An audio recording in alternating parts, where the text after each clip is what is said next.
Hello and welcome back to our season finale of Mutant Year Zero, our actual play campaign here on Three Skulls Tavern. And yeah, I'm hoping we don't die. um, that's basically all I have to say for an intro. And, hint, GM.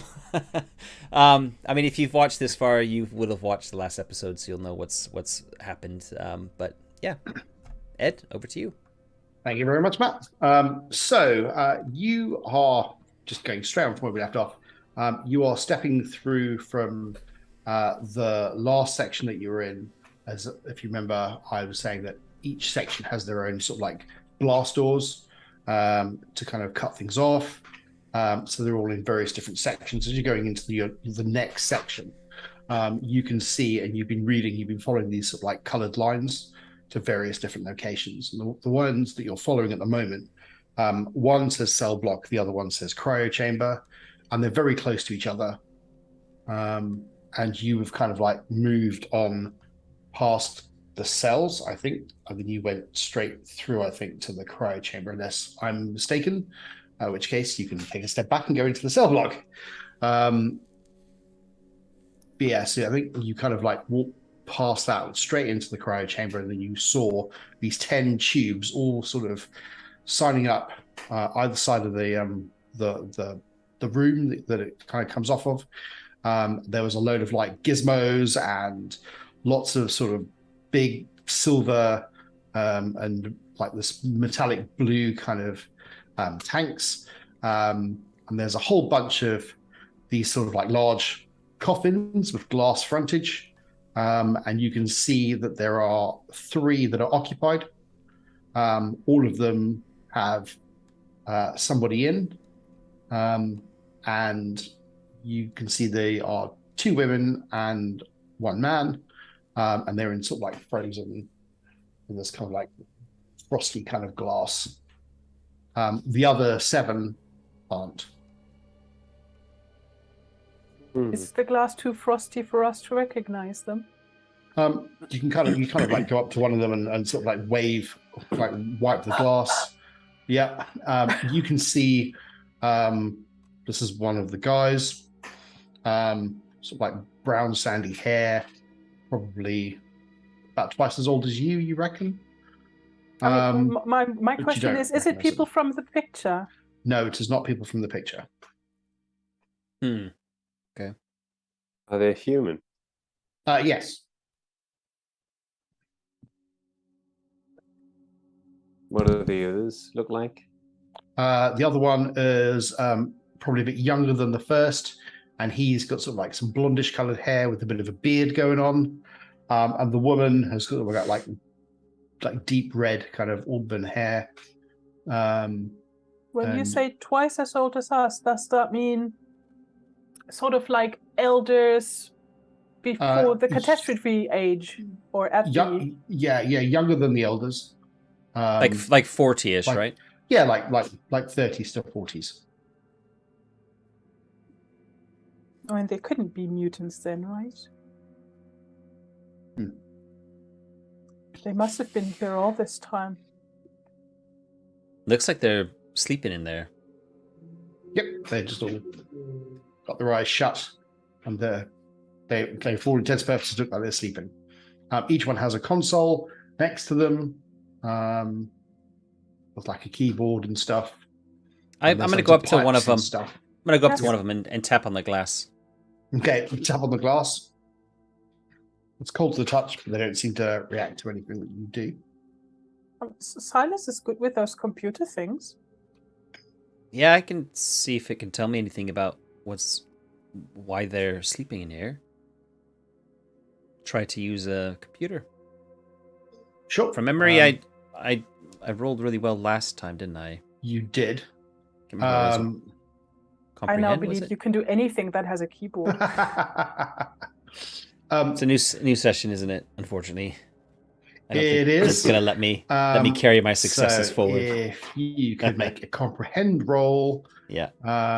So what's the plan? Are you trying to kind of like get them to sort of wake up and open, or are you trying Well, to? I guess the comprehend role is to figure out, like, because we don't know that they're cryopods. There's no way we would know that.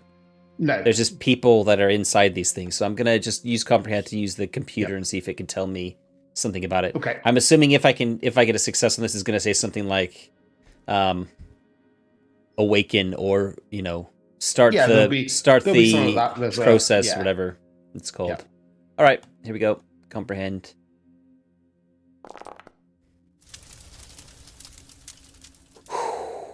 I'm going to push that because I kind of want some, I think I might need the willpower points, or the mutation points, I should say. Okay. So I'm going to take at least 1 wits damage there, but I think... There we go. I've taken... Okay. Whoa, I've taken 3! Oh! Ouch! Wow. I'm down to 1 wits, but I've got 8 mutation points, so that's good. Okay. That's actually not great. No. Yeah, you you sort of like start tapping away at the keyboard, and so while you're doing that, it takes a little bit of time to kind of figure it all out. What's Dara and Gia going to do? I'm waiting at the door, keeping an eye out. Okay. For those watching, they can see the Foundry screen right now. There's this picture of a creature there. That's who we fought last time. Mm-hmm. It's just found a picture. So yeah, sorry. Go on. I'm staring at the face of the person whose pod I wiped the condensation off of, and I'm contemplating the look of the unmutated, very healthy looking, totally not starved and beaten up looking middle-aged adult, which I've not seen since I was tiny. Yeah. Yeah, you're sort of like staring at him in fascination. It's an elder. It's a young elder. Wake up! Isn't it cold in there? They don't seem to be talking back to you. And while you're kind of doing that, once I figure out, with the success of my comprehend roll, once I figure out how to wake them up, I'm going to show the others. And, well, actually, because Dara's keeping an eye on the door, I'll just show Gia how to unlock, how to unfreeze them and say, I think we should wake them all up. Maybe they can help us fight against this creature. Maybe they can answer us some questions. Yeah, exactly. And if not, at least they're going to be tired. Probably, it looks like they're quite sleepy. You know the thing they say about not being the slowest. You know what I'm saying? The mutant snake person, just exactly, yeah. So while you're doing that, you're kind of running over with Gia about what you're doing and stuff. So while you're busy doing that, as you're kind of getting to the end of sort of like showing her what to do, Dara, the doors in front of you start to close. And the doors on the other side behind you start to close. Like start to close? What, like slowly? Well, they just start going, well, at a medium, they're not like super quick, but they're like at a medium kind of like shutting. So you've probably got sort of like the equivalent of 1 action to get through them to the other side. Or not, depending on what you wanted to do. Oh, wait, is he outside the room right now? Well, he's standing right next to the doors. But he's inside the room or outside the room? He's inside the room. All right, yeah. Okay. What do I have in my belongings? I don't think I have anything great.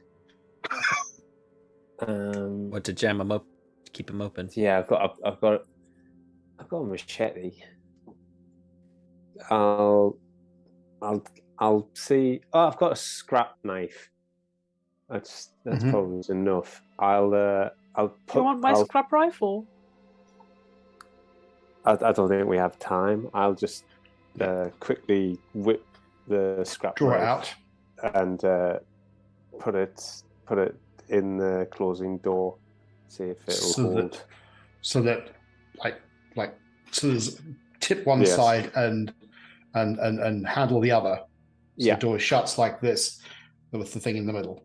Yeah, down at the bottom, because if it's just in the middle, it won't be biting. Boing. Where if it's at the bottom, it's like jam it into the bottom, so it kind of like shuts. Okay. yeah. Could you? It probably won't work, but Could you make a strength roll? You could use the as if you were actually attacking it, but I just wanted to see what you get for your strength roll. Does he get to use the bonus roll on the knife? Yeah. okay. So if I just hit It'd be that. funny if he pushes it and the knife breaks.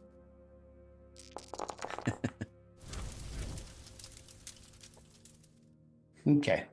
That's a lot of Don't dice. Push that. You've got a success. Yeah. Yeah. But if I push it, I'll get a mutation point, and I don't have any at the moment. Yeah, that might. I mean, it's just strength though, but yeah. Yeah. I mean, the mutation points are really good, right? We're probably gonna need to use our mutations, so I don't know. I risked it for that reason, but I wasn't sitting on 0. Yeah, I'll just leave it be. Okay.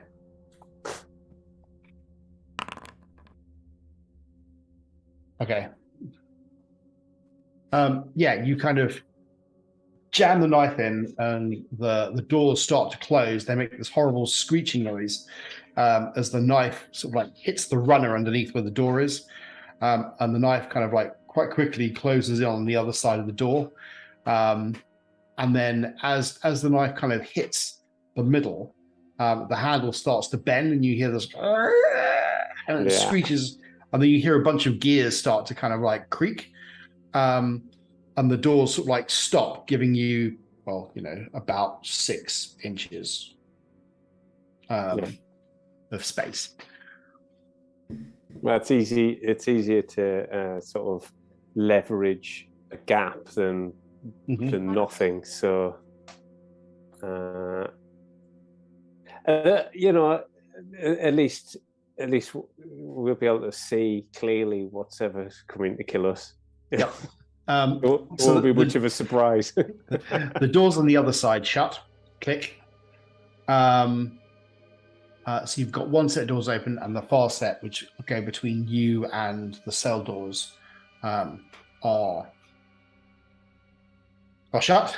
And then that horrible noise comes over from around you, and you suddenly get this crackling noise, and you hear this gruff voice say, "What are you doing? Leave my things alone." And then you hear, What are they? Your friends are here, but they're not going to get to you. I'll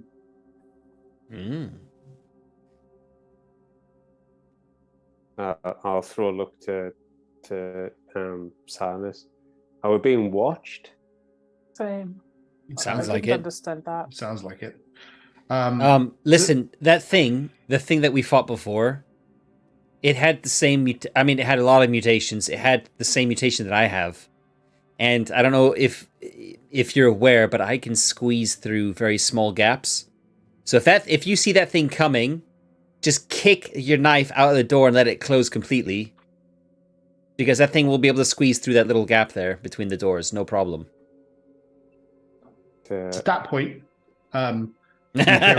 you hear a clicking noise, and then you hear this, and this gas seems to come from the ceiling, coming down on all of you.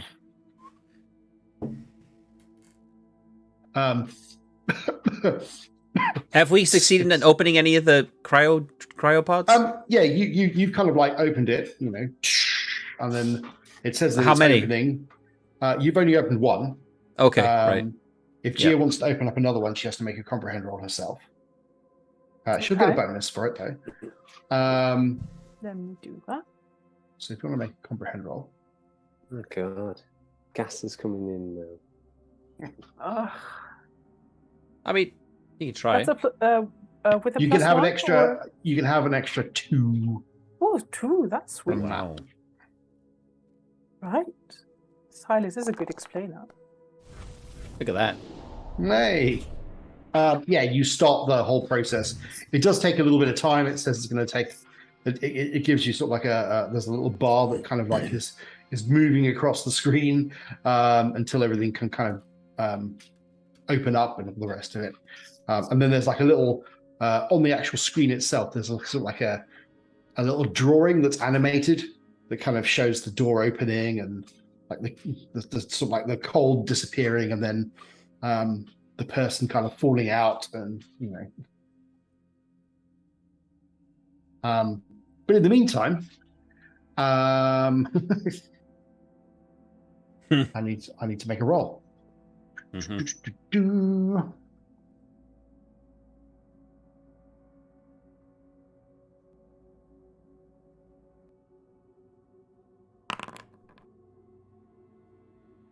Okay, so the gas is filling into the room. So like there's got a weird kind of like metallic taste to it, and afterward it has sort of like a kind of earthy taste, and it's kind of like starting to fill the room. You're like, so you're kind of like coughing, but it doesn't seem to have done anything to you yet. I presume. Well, I mean, once the gas is coming, that's not really a very good sign. And I think I'm gonna grab Gia's arm and rush for the door. Yeah. Okay. Where Dara is and say, "We got to get out of here." So you've got like a 6-inch gap to kind of get through. I'm gonna try and I'll use the machete and try and get the. I mean, will the scrap rifle be more sort of stable, leveragey, less bendy?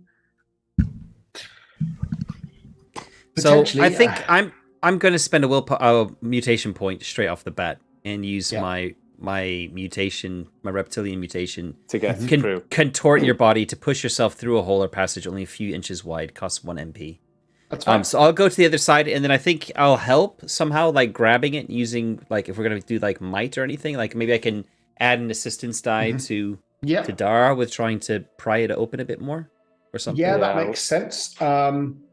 Okay, if you want to try and pry it open, if you want to make a might roll.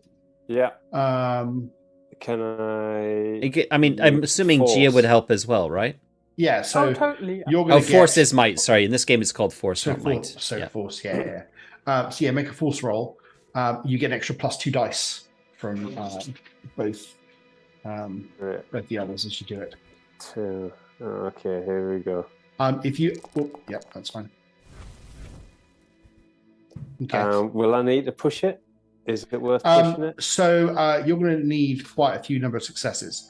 So it's going to be an ongoing roll of number of successes to kind of. It budges a couple of millimeters as you like. So if I push it, can I push this? You can indeed push it if you wish.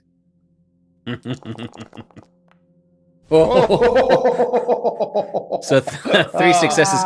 One of those dice just almost landed. Oh, in fact, it didn't. It did it. Almost landed on a 1, but yeah. So good. There are forearms pushing. There's knives being pushed. Someone's being pulled. Someone's using the rifle to kind of try and lever it open. It's like probably. It's really kind of struggling against the actual door. So Dara, you can kind of open it enough for Yeti to kind of Gia through. To get Gia through.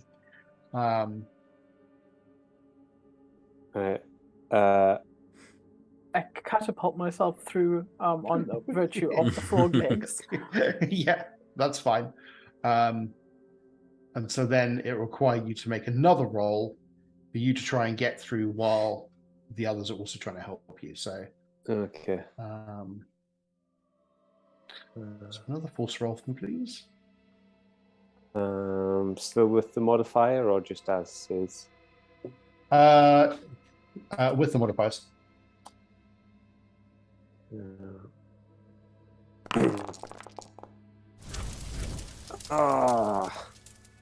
Mm-hmm. 2 successes, two mutation symbols. Okay, so you got 2 successes, but you also got 2 Choices. You can choose to push that if you want, or do you happy as is? Well, I don't want to get crushed, but if it's looking like I'm going to get crushed, I'll suffer the gas. Okay. So if you're going to kind of like, the gas is kind of coming through, and you, so you start to, because you're trying to hold it open. The gas is actually just there, and you're like, you can take 1 wits trauma for the confusion. Your head is starting to kind of like get into your head from the gas. You manage to kind of keep the doors open long enough to kind of go through, and in doing so, the doors like shut. You can see your knife go ka-tink, and the door is shut almost all the way through, but there's still a little gap, probably about an inch, where the handle of the knife is kind of like still jammed in. But you're through.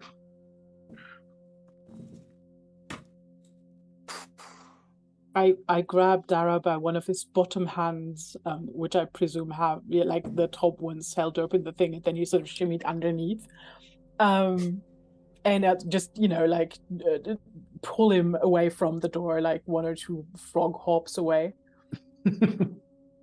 Yeah, I'll let myself be dragged, coughing and spluttering. I'm half-witted at the moment. As you're doing that, you can hear sort of like the sound of the person speaking coming over around the whole facility, but it's kind of like as if someone's kind of, you're only listening to half of the conversation or half of what's going on, and you can hear this interspersing screaming and shouting. It's incomprehensible, but like a kind of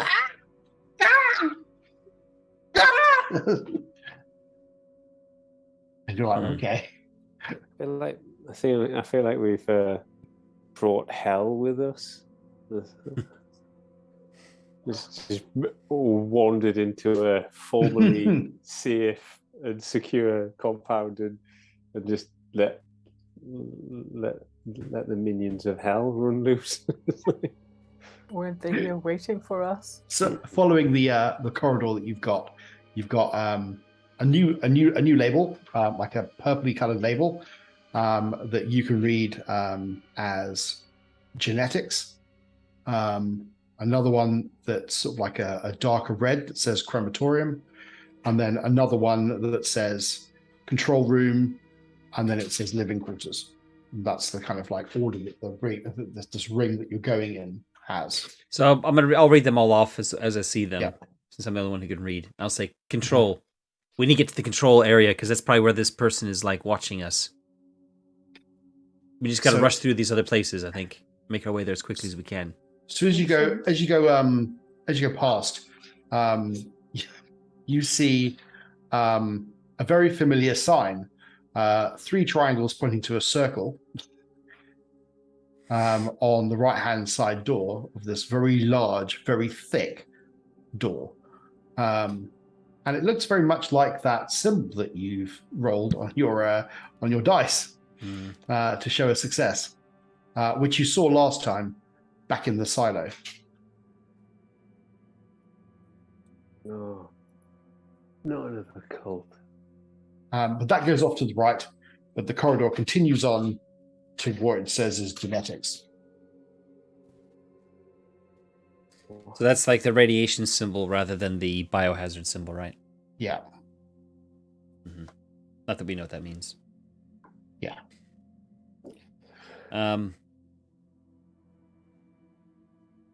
Yeah, I mean, fine. It's nice window dressing, but we're gonna... Yeah, I like the sound of control, also because that was the only word that I knew. What? I'm probably struggling to pronounce genetics right as well. Or like genetic.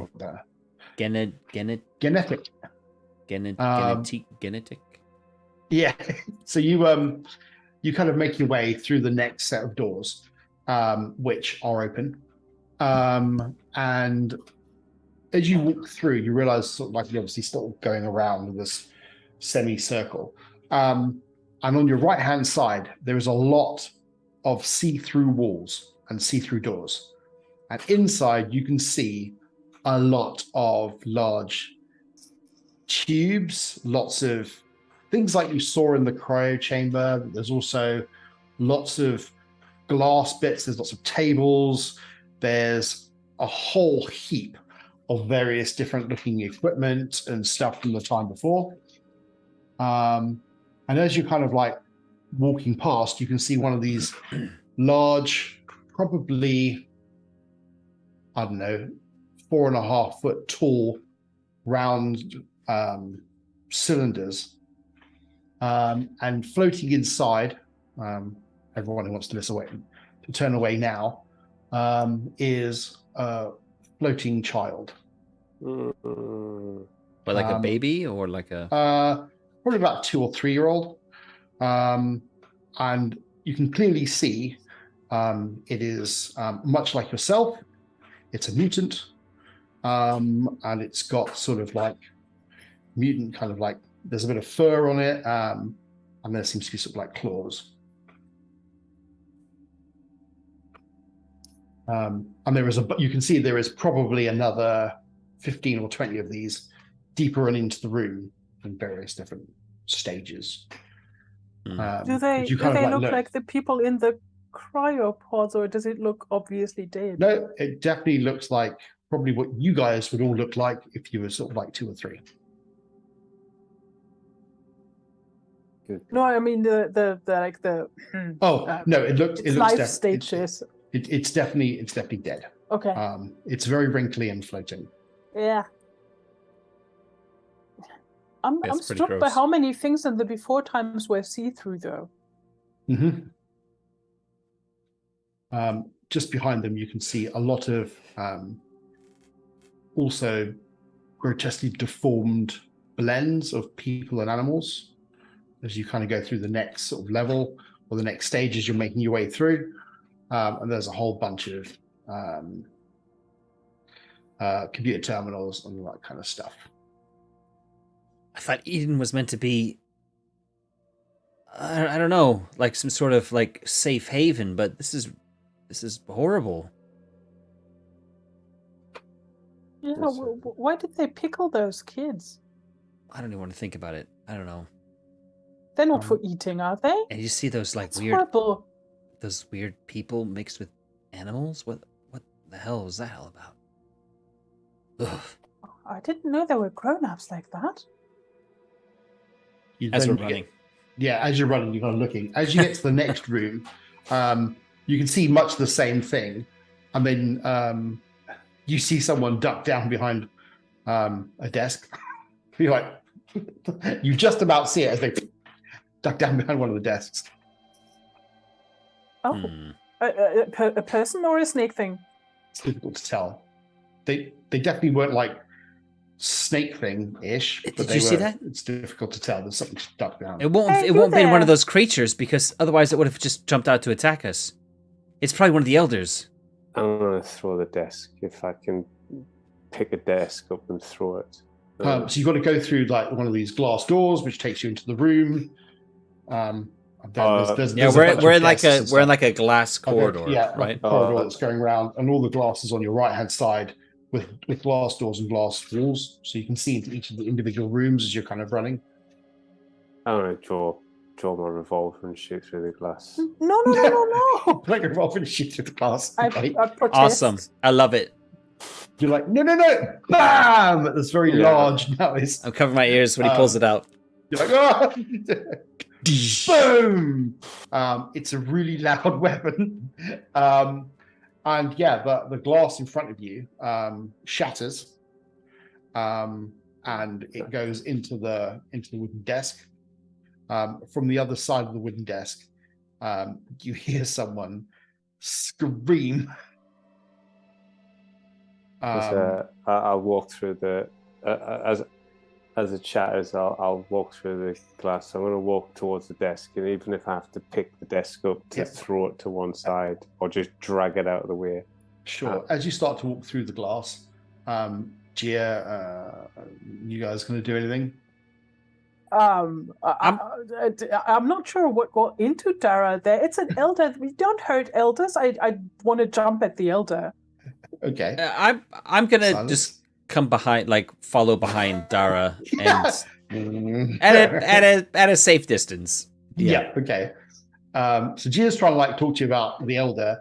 The elder gets up and runs as fast as they can to the far end of the room. You're not really sure where they're going to go because it doesn't appear to be any doors or anything out of this room, but they seem to be legging it towards the end of the room.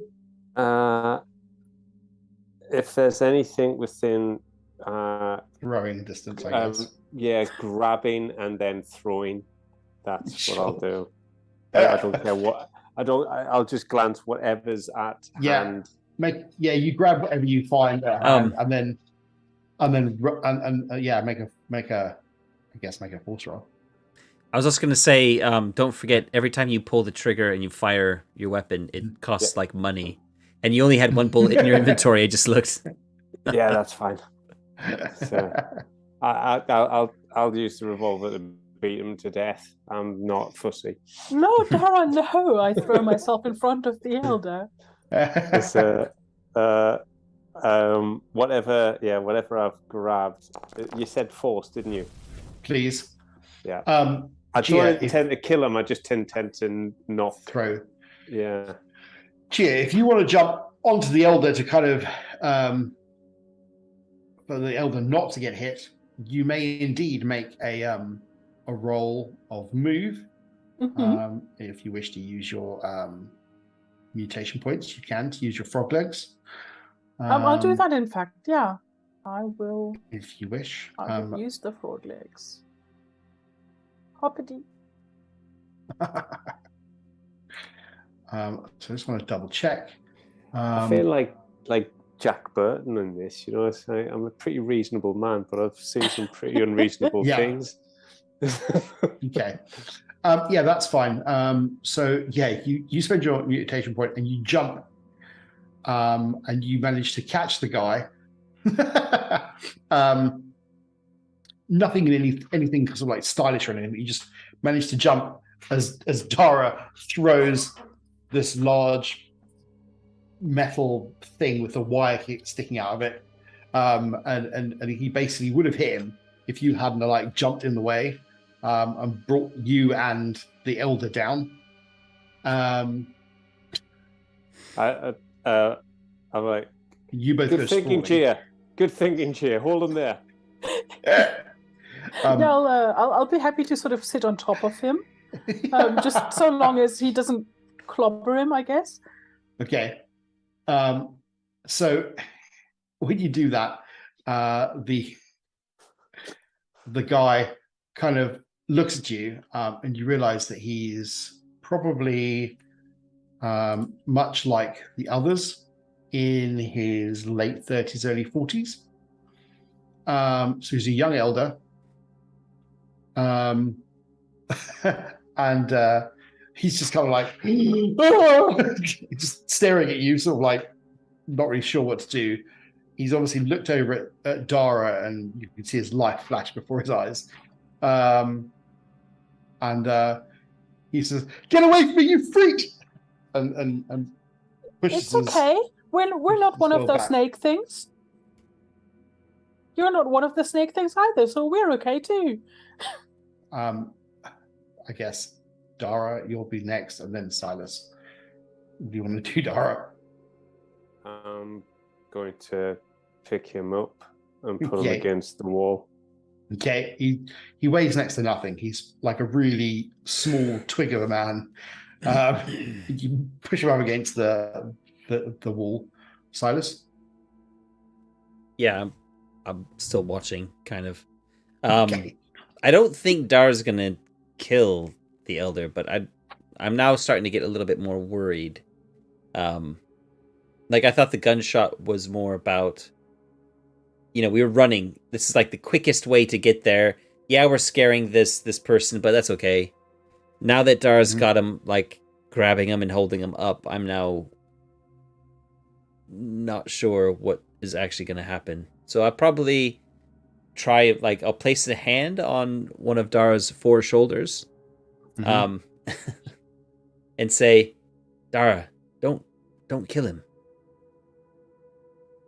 Yeah, don't kill me, Dara.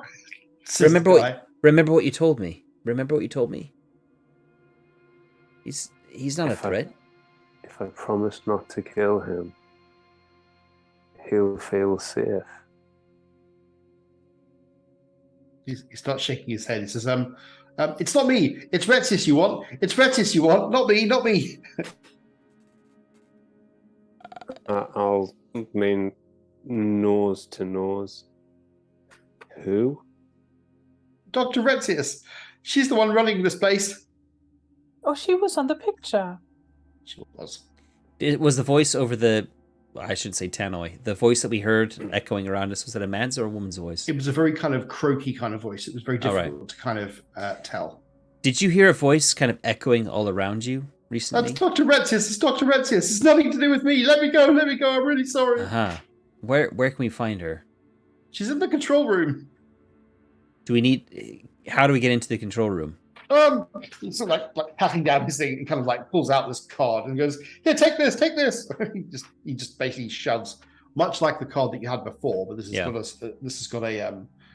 It's got a special elder like badge on it. Yeah, and he kind of like waves it at you and says, "Here, take it, take it, take it, take it, take it." Do you know who we are? No, what? Are you an elder? I don't know what you mean.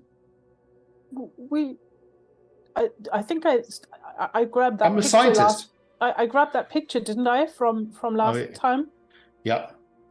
I don't know what a scientist is. We grew up here. Look, I made this, when I was little. I point at Silas and say, "We're fury." I point to Gia. We're vengeance. And we're consequence. He looks at you all. Once Gia says that you're the kids that have grown up, he just goes, "I never wanted to do anything to you. I swear I didn't want. It wasn't me. It was all her idea. She's the one that wanted to stop all the experimentation. It has nothing to do with me. I absolutely swear it has nothing. I don't. What about? I don't know what's. What about those children in the like tanks back there? Oh, the failed experiments. Right. I'm taking his ear.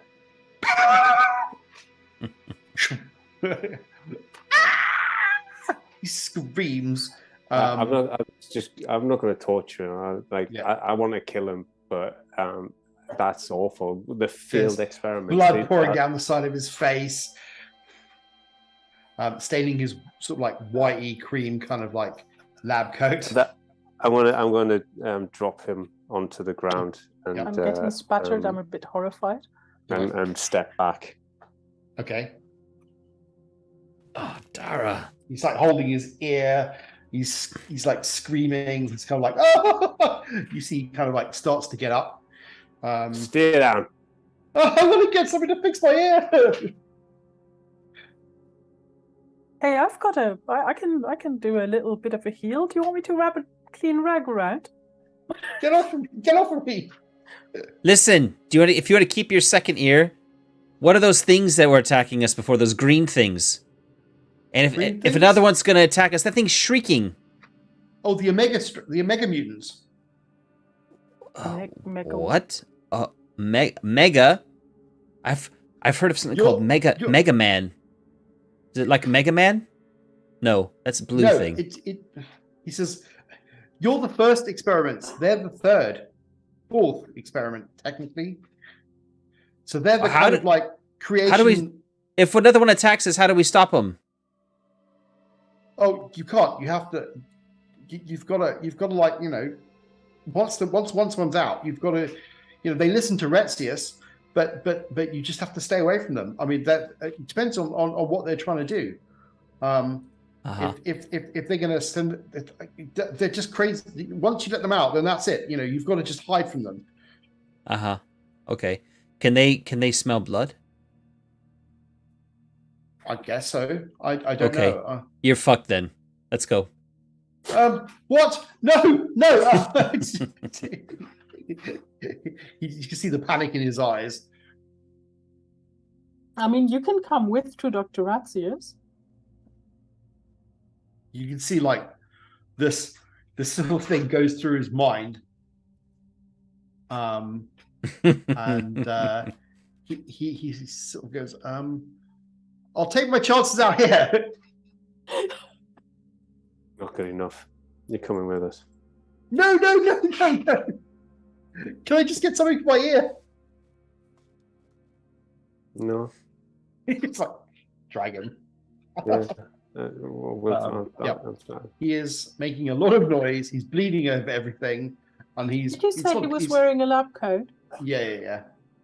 So maybe he can take off that lab coat, and we can rip that apart to fashion into a bandage for his ear, B, a gag, and C, to tie up his hands. Okay, you want to do that? That's fine. It'll take time. It'll take time. I mean, do you want to listen to him whine all the time? I don't. You could take his tongue.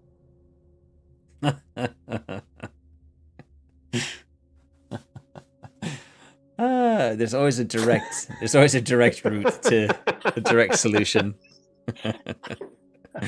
I am not suggesting we take his tongue. I'm just saying it's a But possibility. he's been so helpful. He had so many answers. He does not. We've come this far, right? He is. A screen comes on. He is directly responsible. A scream comes on. Tubes of horror. Yeah, one of the controls comes on, and you can see. Let me just get a picture for you. I like screens. They have interesting things on them, like moving pictures and stuff. Here you go. You see a face of a woman who's clearly the same sort of age as the your elder, with glasses. And she comes over the screen. And she says, Melvin, what are you doing there? Melvin, come here now. See? You're supposed to come. Says, oh, why are you not dead yet? Well, your friends are going to be dead. You can bank on it. And then another picture in the screen of her shows a picture of way when you first came in, like the big double doors. You made your way down to the second set of doors, and you kind of came to that sort of like garagey type area. Yep. You can see a whole load of people on bikes wearing rot suits. When you say bikes, do you mean like motorbikes? Like motorbikes, which are the things that attacked you way back in your original arc. No. Yeah, we didn't have any motorbikes. No, you didn't. And there's probably about 30 of them, kind of like pulling up with various scrap rifles and scrap weapons. And they're kind of like driving around, and you can't hear any noise from them, but you can see sort of them kicking up dust and stuff. And Razzia says, once I've dealt with you, I'm going to deal with them. Melvin, let Melvin go. Send him here, or else. I don't think she understands how ultimatums work. What? She says? She looks to the side and goes, No, yes, you will. Fine. I'm not having this ruined. This project is mine. I'm not going to have some stupid little children. I just can't. I cannot. I will not tolerate it. I will not. No, I know. And then she sort of like changes tact from being sort of like really incandescent with rage to going, I'm just not going to tolerate it. I don't know. I'm just not. No. Well, in that case, I'll just flip the switch. I'll flip the switch. We'll destroy us all. What do you think? I'll destroy us all? No. What? No, I'm really upset with you. And then I'm going to teach you. You're going to be in bed. You need to. And then she basically hits the screen, and the screen goes blank. She's batshit crazy. Melvin, who you have, kind of looks at you, goes, "Oh, she's mad." It sounds like you're coming with us, Melvin. How many elders are down here? Oh, you mean like me? Yeah. So there's a few of us. So there is me. We've got obviously Dr. Ratzius. We've got who else? We have at the moment asleep. We've got Redor, Solan, and Reddick. They're all in cryonic sleep. You might have woken some of them up. They might have been gassed. Did you follow the correct procedures? Nope, probably not. Anyway, doesn't matter. I mean, the waking up procedures might have been correct, but the gassing probably wasn't. So I'm thinking 1, 2, 3. Well, look, I tell you what we could do, we could get out of here, right? If we want to kind of like get rid of Ratzius, we could, you know what we could do? We could go back up. That's what we could do. We could go back up. That's what we'll do. No, we're gonna go. I think we're gonna go. Just use the. We'll use the rocket. We can go straight up. We can get out of here. That makes sense. But we just need to go back to get the others. Wait, the no. Rocket. We or not. Maybe. No, we're going to the control. We're going to the control office place where she is. And you're coming with us. Oh. He starts to like cry. I pull my. I've got a scrap rifle. I'm gonna like strap to my back. I'm gonna pull it off and kind of point it at him. He puts his hands up. Come on, let's go. We gotta move quickly. Well, he puts his tied up hands up and walks forward. Does Melvin wear glasses? He isn't wearing glasses now. Yeah, we can make it almost impossible for him to ever wear glasses again if he. So you kind of like walk him. You look back and you can see just the far door, and you can see the doors kind of like trying to open, but somehow when you've like jammed it in, it's kind of like causing loads of like movement, and it's kind of going chick, chick, chick, chick, but doesn't seem to be doing anything else. Which door? The door that you put the knife in. Obviously, right, okay. Something's jammed, and it's obviously trying to open the door. The door in front of you, as you're kind of going through the genetics lab, the big set of double doors shuts. Melvin goes, "Oh, she's going to lock them all. She's going to lock them all." Well, she said for you to come to her, so she better keep the doors open. Yeah, but she's mad. She's gonna get so angry. I'm gonna be punished. I'm gonna end up going back to cryonics. No, look. How about how about you go to the control room and I go to the rocket? That makes sense. No. Sure. No, it'd be fine. I'm gonna shoot my rifle. I'm gonna use a bullet. Okay. To shoot it just not near him. Yeah. He's like, all right. He's like, you can see the tears coming down his eyes. We're going there as quickly as we can now. Okay. So you get to the shut door, which appears to be locked. And he says, I can open it. I can open it. Open it. He goes to the control and he starts typing in a code. The door starts to open. The door starts to shut. He opens the code again. The door starts to open. He's like, oh. And he's basically doing that. And the door sort of like starts to open, it shuts, opens and shuts. He's like, oh. And you see him looking up in the corner at a box. And he's kind of like, he's like waving his arms like this and pushing the buttons again. I'm going to, how high up is the thing he's looking at? Is it within like striking distance with my butt of my rifle? Yeah, you could do that, yeah. Smack Turn it. around. You smack it and it cracks.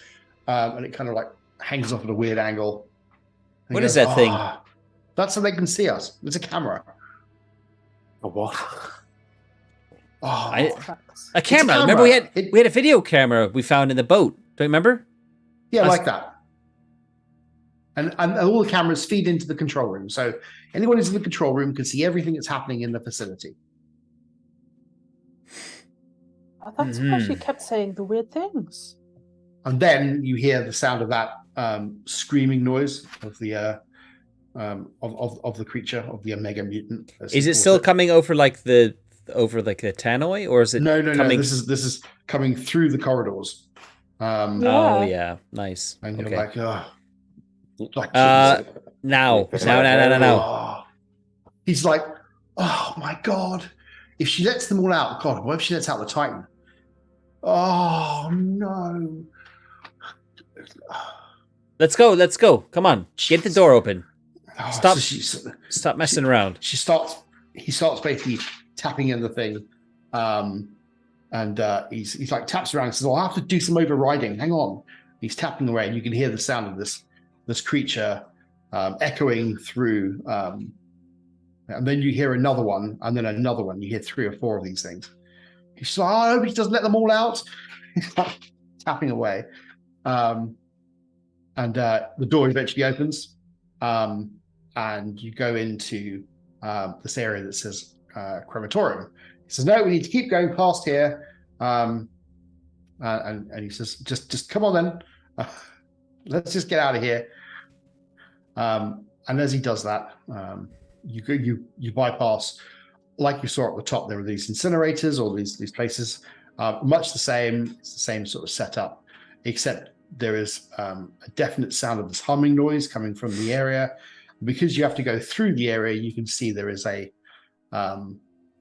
large furnace, or like a large bit of flame burning in this large box, big enough to probably put 2 or 3 Daras in, if you were to put them in. And then you kind of make your way through, and then you come to a section that says rocket, and you can see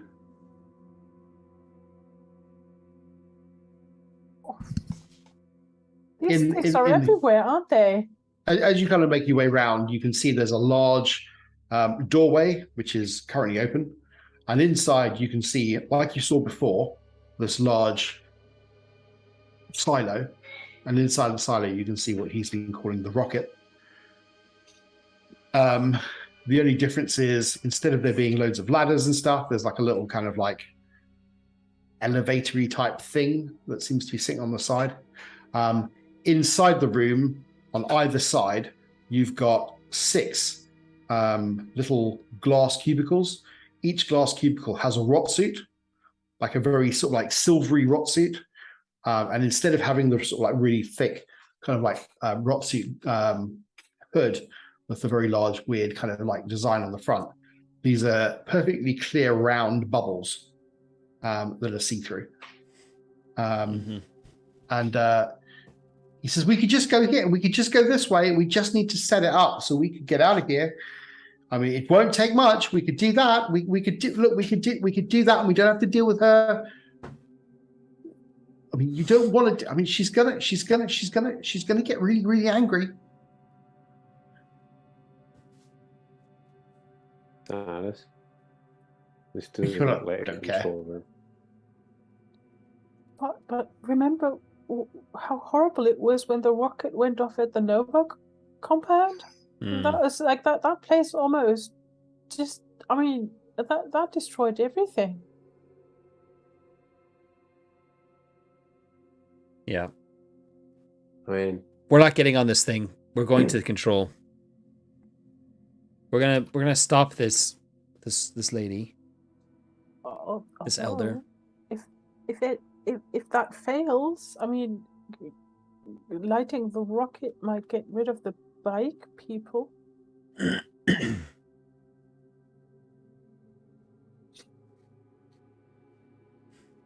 Well, as you continue on, you go past the door that's all the rockety stuff, and you go towards the thing that says control room. Much like the control room up above, it's got quite a large side door. And as you're making your way towards it, you see coming down the corridor from the other side one of those creatures again. Ugh. Mm. At which point, Melvin kind of like stumbles on his feet. It's like, oh my god, oh my god, oh my god. You see the creature sort of probably about 5 or 6 movement actions away, as it kind of sort of looks at you.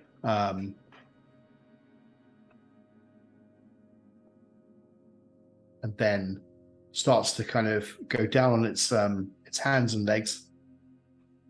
Can I take a shot at it from where I am? Of course you can. Yeah. Before it like has a chance to do anything. Yep. I'd also like to. Yeah, it's perfectly within range of your weapons.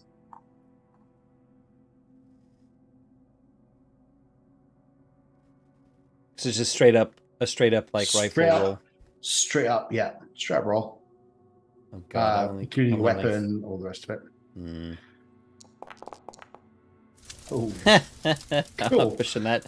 I just fire a bullet off. You fire it off, and it goes wild. Mm-hmm. Gia, do you say you were going to do something as well? Mm-hmm. You also fire. You want to push that? Sure. Why not? Famous last words. What could go Yep. wrong? Well, there you go. Your maximum mutation point Great. number. And you shoot it. 2 damage. Let's see. I figured the assault rifle probably was not a good idea at this close range. Like, correct me if I'm wrong. So you've got like awesome rifles. Yeah. I don't. But yeah, that's true. Yep. You shoot it. You hit it.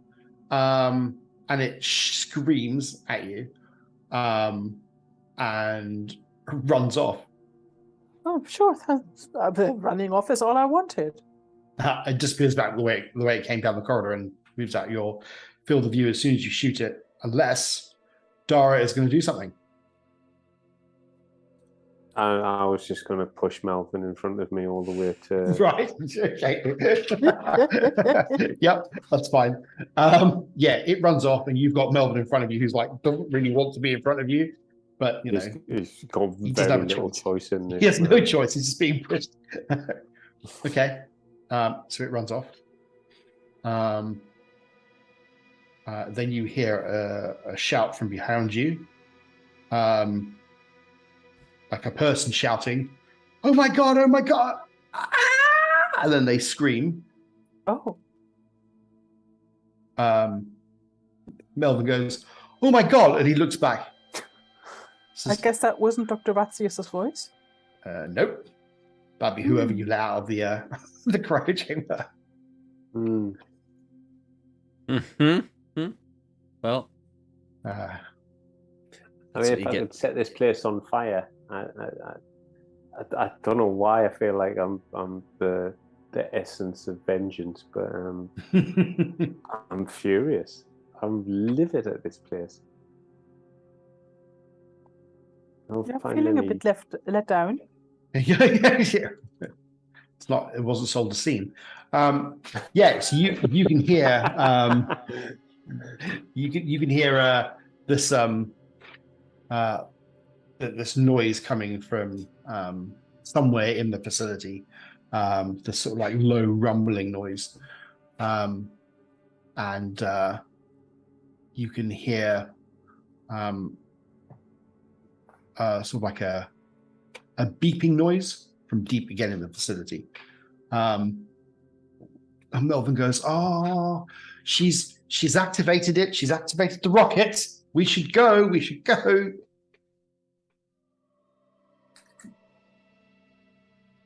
What good is activating the rocket going to do? Well, we could go. We could get in the rocket, or we can get out of here. But won't she want to go too? And then we're in the rocket with the mad person. Well, we get in the rocket before she goes in the rocket, and then that'll be a lot easier, surely. but we're gonna die. We're gonna die. He's like kind of like flipping between great ideas, which isn't obviously working on you, and then sort of like utter sort of like desperation, and then despair, and then back up again. I look to Silas because this is all a bit over my head. And then you hear Ratzius over the sound that goes through the actual the whole thing. It says, "Right, you freaks need to leave. You need to leave now. I'll let you go. You just need to leave." No, I'm not letting you leave. I'm not going to let you leave. No, I refuse. No, that's not how it's going to work. No, fine. You're all going to get it. You're all going to get it. You hear me now? And you're all going to hear it. I don't care what's going to happen. I don't care whether or not I made you, whether you're like, whatever you do, that Buckus Abadius, he's going to get it. I told him not to, but look what he did. He just ruins everything. Mimmer is just not going to know anything. I'm going to be... It doesn't matter. Atwood said it was going to be fine. And it's not fine. I should have just got rid of you. I should have got rid of you all at the time that it happened. But no, they all wanted to leave. They wanted to go. Well, I'm not happy about it. I've had enough of this shit. Fuck you all. In which case you hear the door to the control room open. And you see this person in a full suit, much like a rot suit. Step out, and they are holding a scrap pistol in their hand. Is this the silver rot suit with the glass bubble?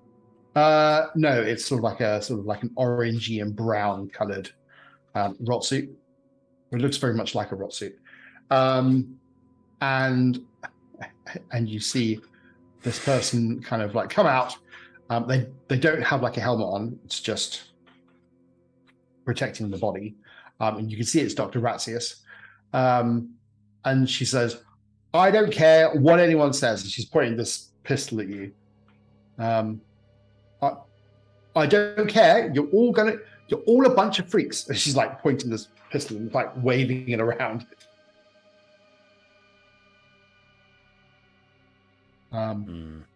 What would you like to do? This isn't what elders are supposed to act like. They've all gone mad, haven't they? Dara? I'd like to do a frog-leg evasion. I don't fancy getting shot at. Okay. That's a good point. I think maybe I can try and mesmerize her. Okay. I have to be at near range, though. Yeah, so you'd have to kind of get a bit closer to her. I'm actually gonna I think I'm gonna strip off again. Okay. Stop taking clothes off. Yeah. So I can use my like chameleon thing. Because I think sneaking up on her is probably the best thing to do. I'll do a hoppity thing to distract her while you do that. I'll whisper that to you, maybe. Gia, distract her. Mm-hmm. Okay. Dara, what are you going to do? Like, what? I'm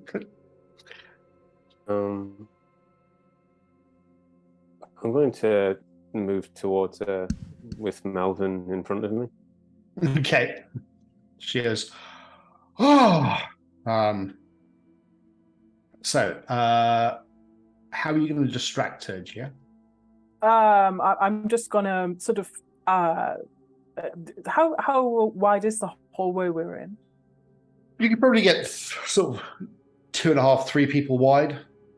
Yeah, I'll sort of do like a sort of parkour maneuver, and sort of ricochet between the walls. Okay. So you're going to presumably use a mutation point to use your frog's legs to do that. Okay, that's fine. While Silas starts to strip, she she looks at you bringing Melvin, and she goes, "You get it!" And she shoots Melvin. No. Or she shoots at you and Melvin, I should say, and you don't hear anything, but the wall next to you basically explodes in a shower of like debris and metal from the side of the wall, and it kind of just makes a scorch mark down the side of the wall from the pistol she's used.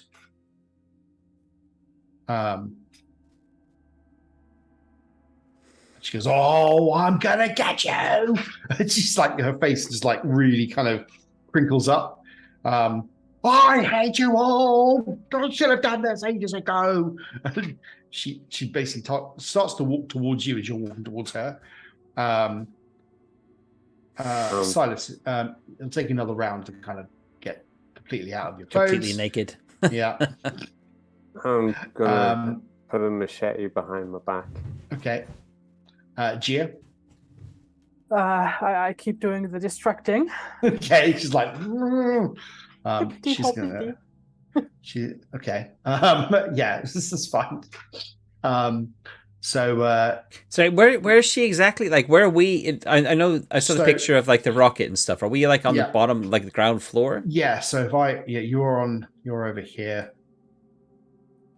So there's a corridor that moves between them. So so if I just kind of like just get a pencil, I'll just draw it on here. So where the thing goes around like that, you've got these doors that kind of go across here, and you're kind of moving along here. So if you can imagine, you've got this corridor that happens here, and then all your buildings and all the rooms kind of come off. Off the side. So you walk around this bit, which is the nearer end, and then you've got your doors that are like sort of here kind of thing. And you're just kind of between that side and this side. You're kind of been walking along here, and you are at the control room, which takes up quite a large section. And you're sort of standing here, and she's kind of like come out the door there. So Gia and them are kind of like bouncing around the door, the hallway there. You're slightly behind. So it's a slightly curving hallway, and she's come out of the control room. Right, okay. So it's just a straightforward fairly hallway. Enclosed, yeah, it's a straightforward, but with a bit of a curve to it. And she shot Melvin, right? No, she shot at Melvin and Dara. Right, okay. So she hasn't actually shot Melvin. She hasn't actually hit Melvin yet. Right, okay. But after you've kind of, walked a bit closer, bounced around the hallway, got more naked, she shoots at Dara and Melvin again. This time,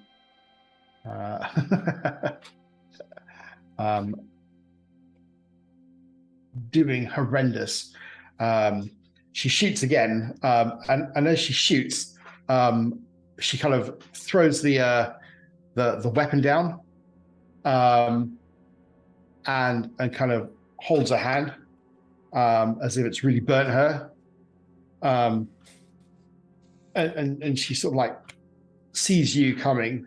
She's like, "Get away from me!" As she kind of like goes to back off from you. And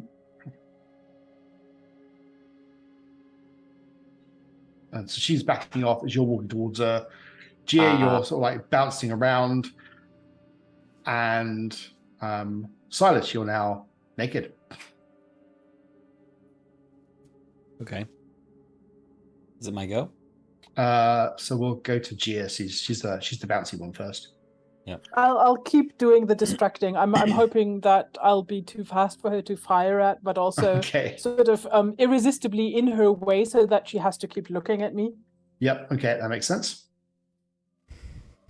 So I guess I've now taken a mutation point for sort of each hoppy action, right?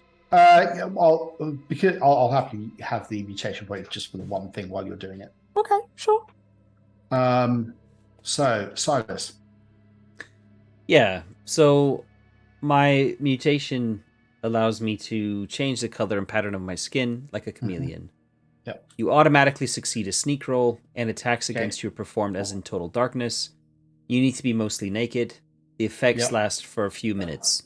If that's perfect, like a few minutes is enough. So I'm basically making myself go chameleon mode. Yep. And you go chameleon. Yeah. And then as soon as I've done that, I'm gonna basically start sneaking towards her. Okay. Can I have my machete in my hand? Yeah, because it can be sort of like towards you. Maybe like have it I'm holding it. Back. Yeah.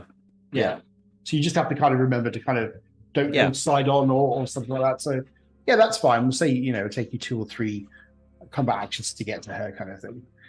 Okay. Because you have to get past Darcy, Gia, and Dara, who's so Dara, you're kind of walking towards her with Melvin. Melvin's like, no. He's actually a bit of a hindrance because he's like kind of like trying to drop his feet. He doesn't really want to go towards her. He's really kind of upset and angry. He's crying a lot. I'm going to lean forward into Melvin and say, listen up. It's you or her.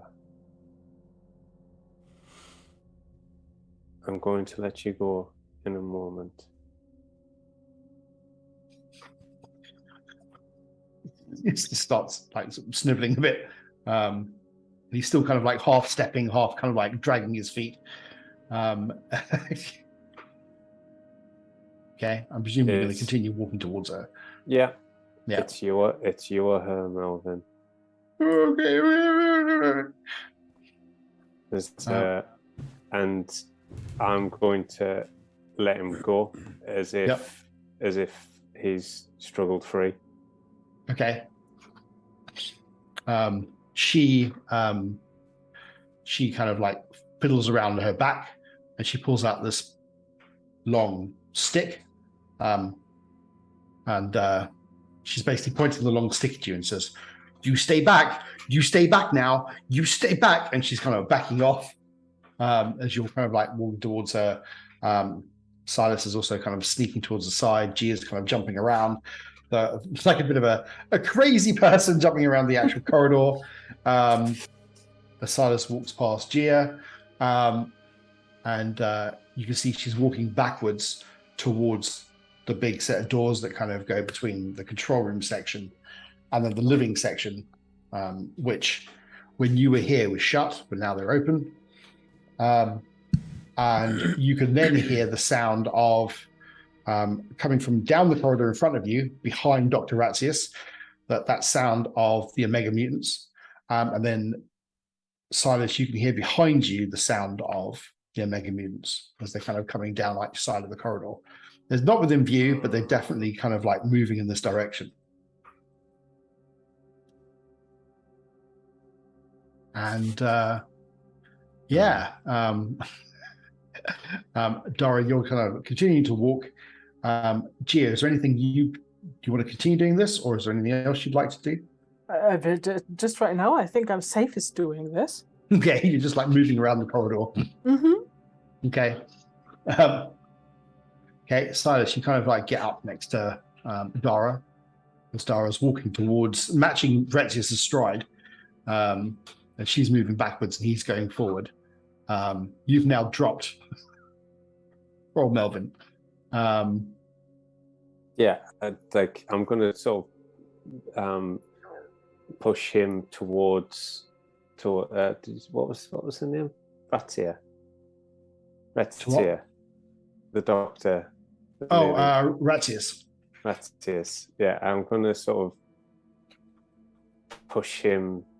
You push him. He like stumbles and stuff, falls between you and Ratzius. He goes, "Please help me," he says to her. Oh, that chance. And she kind of like stops, and you can see that she suddenly switches. You can see it in her face. She's switched from like backing off to sort of like defiance, and she kind of like stops and holds her ground, and she kind of like moves this kind of stick that she's got, this black stick that she's got, and she sort of like looks at you, and she kind of points, and as she points at you, you can see there's a little arc of lightning at the end of the stick, and it makes this tick, tick, tick, tick, tick noise. She says, "Come on then! Come on then!" No. Silas, you're now sort of like pretty much next to Dara, kind of walk past Dara, and so you're pretty much in next to her as she's about to sort of threaten Dara as Dara's about to kind of like they're about to meet. I'm within striking range. Yep. With my machete. Mm-hmm. I would like to try and take her hand off. If she's holding it out, right? Yeah, she's kind of holding it out like this, straight out in front of her. Yeah, you can kind of. I mean, I have a machete. Yeah, lose a dice and go for it. Lose a dice. In fact, we'll say no, don't lose any dice because you're going to get a dice for basically surprising her. So just make a straight roll. Okay. It's like a straight fight roll with my machete. Straight fight roll with your machete. All right. You'll probably need a couple of successes, I think, to take it off. Oh my god. Okay, I'm pushing that because I'm pushing it because I need this to succeed. Yes. Yep. Please. Gotta neutralize the threat. There we go. I've taken two mutation points, so I'm down to one strength, but I got 3 successes. I have a protection roll to make for the her arm. I'll put all that into strength, like into extra damage. Okay. That's 4 damage. Okay. Yeah, you just and you take her hand off at the wrist. She kind of like the metal prod drops to the floor, and she looks at the hands. It starts to spurt blood all over the place. Dara. Do we want to kill this woman? Are we going to get answers? I mean, I didn't try and kill her quite specifically, but I mean, you don't know that. I mean, she's probably gonna die if she doesn't get medical attention. Hopefully, one of you is a surgeon. Oh wait. I mean, we did great on Dara's face.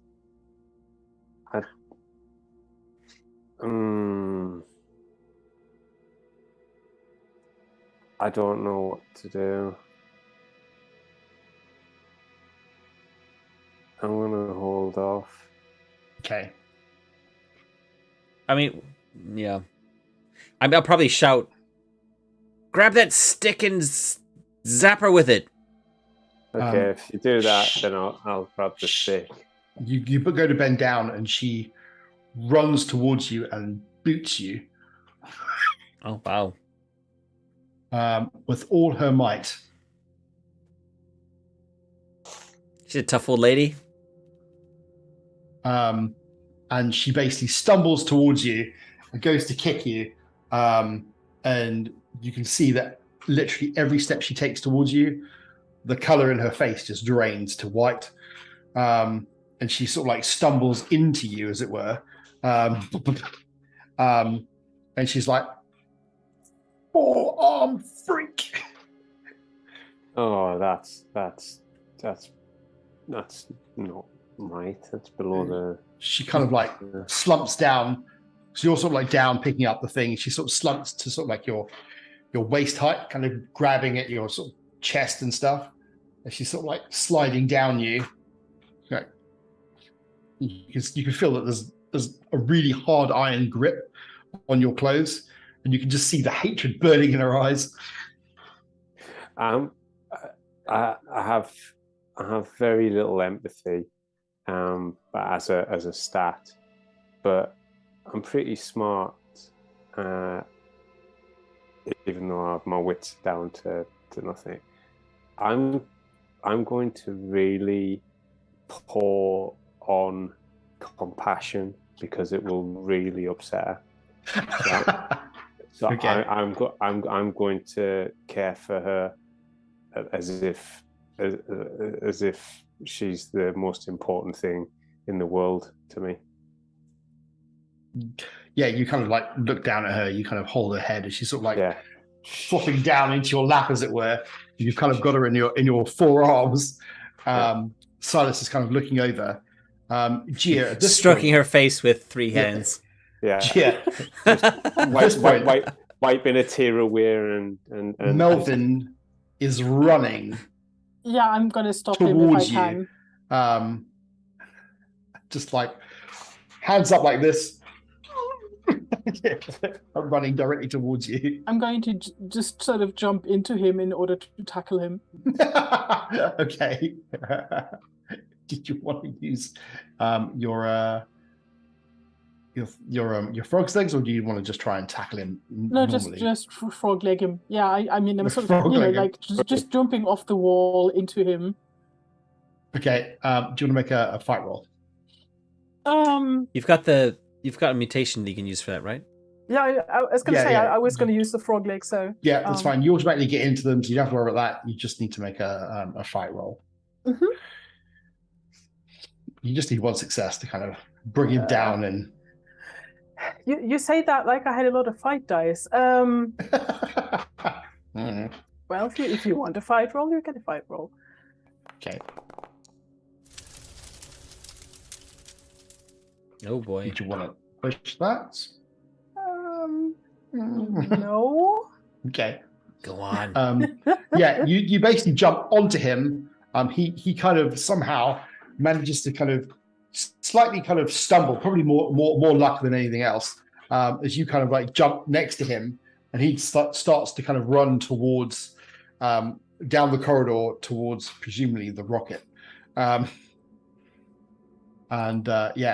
you're like, oh. Yeah. Apparently he's a slippery little weasel. Yeah, so that's you two. I expected Silas. more from an elder. I'll go join Dara and Silas if he gets that rocket going. Yeah. All right, I'll go stop him then. Silas is like, if he gets that rocket going, all right. Yeah, you shout at Gia. Okay, so Retis is at the floor, in front of Dara, in front of you, Silas. I'm not gonna. I don't want to literally look at her dying because I'm the cause of that. Yeah. It was just a case of like necessity breeding. Yeah, removing an arm. And now it's kind of like the reality of it is actually a lot more like horrible and graphic than I thought it would be. So I'm not looking at her. I'm just gonna try and like push past into the control center and see what's inside. I'm just gonna be like, okay, I can't think about that right now. I need to think about like what's in this control center.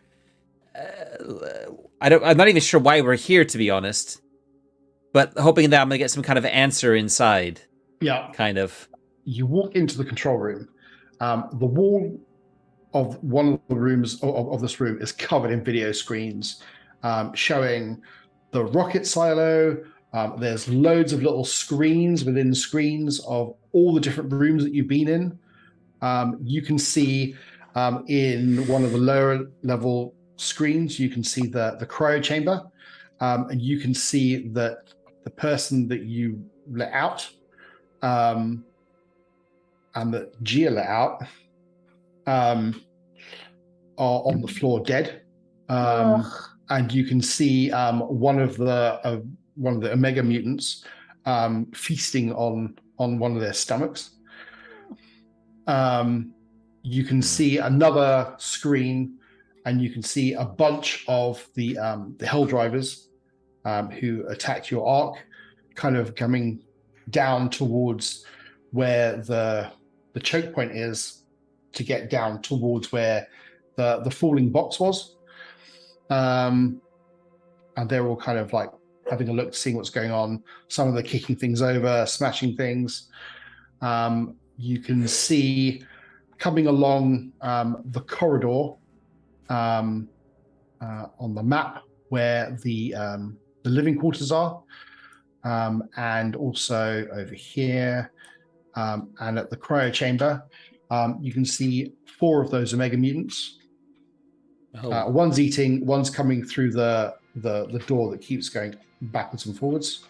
And then there's another 2. And then you can see this large, for want of a better term, slug in one of these cells, trying to push the door open.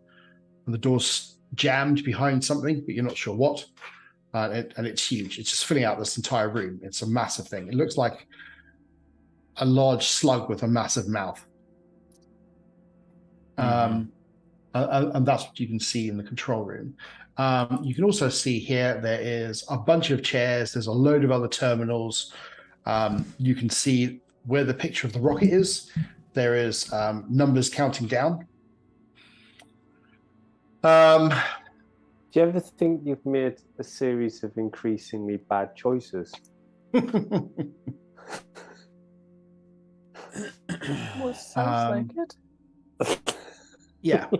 Okay, I'm not really getting any answers. I'm just seeing the current state of things, which isn't great. And then on one side, you can see there is a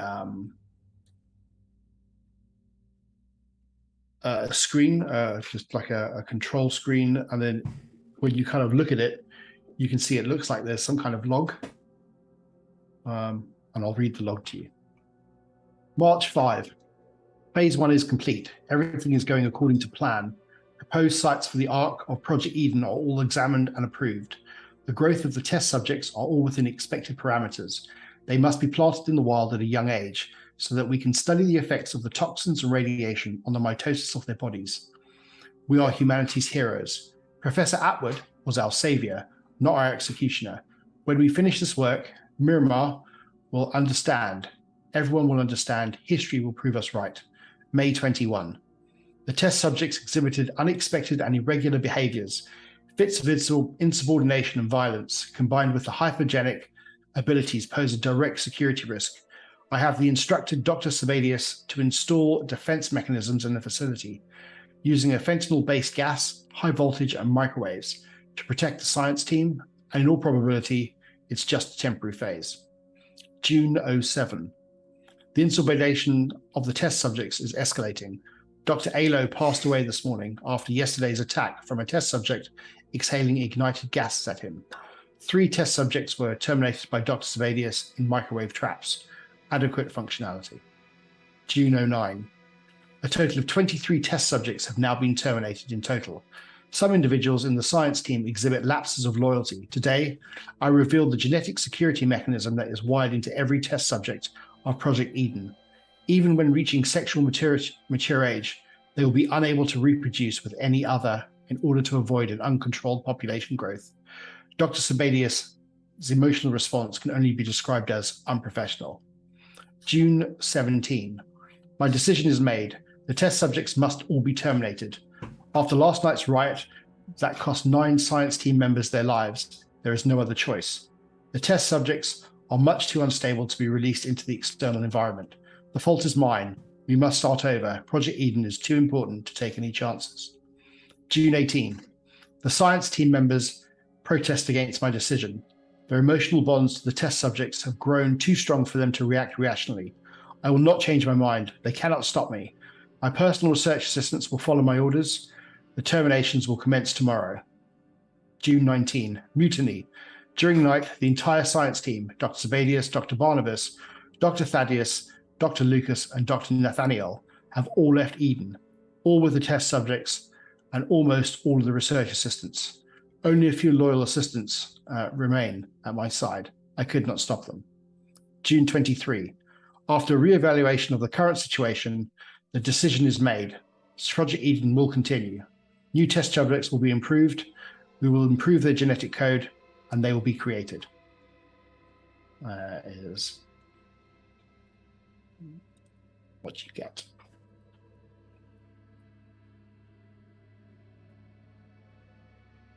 All right. And that's just kind of like flashing on the screen.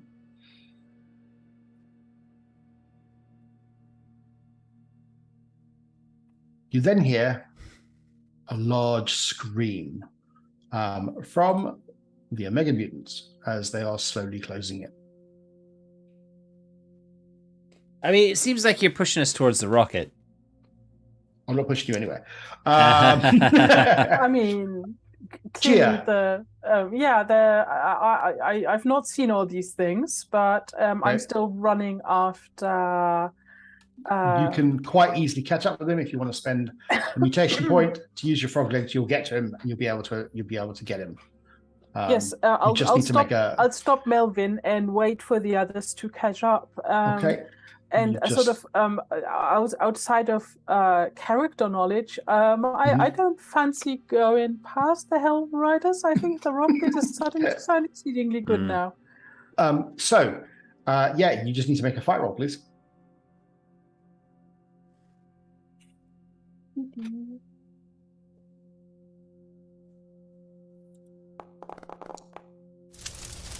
Oh God. Nope. Melvin turns around actually. When you kind of land sort of like in front of him, and he basically takes his tied up hands and he swings them at you. You kind of bat them off, but you kind of get taken by surprise. You didn't expect he was going to like put up a fight. And he kind of looks at you and goes, "Leave me alone."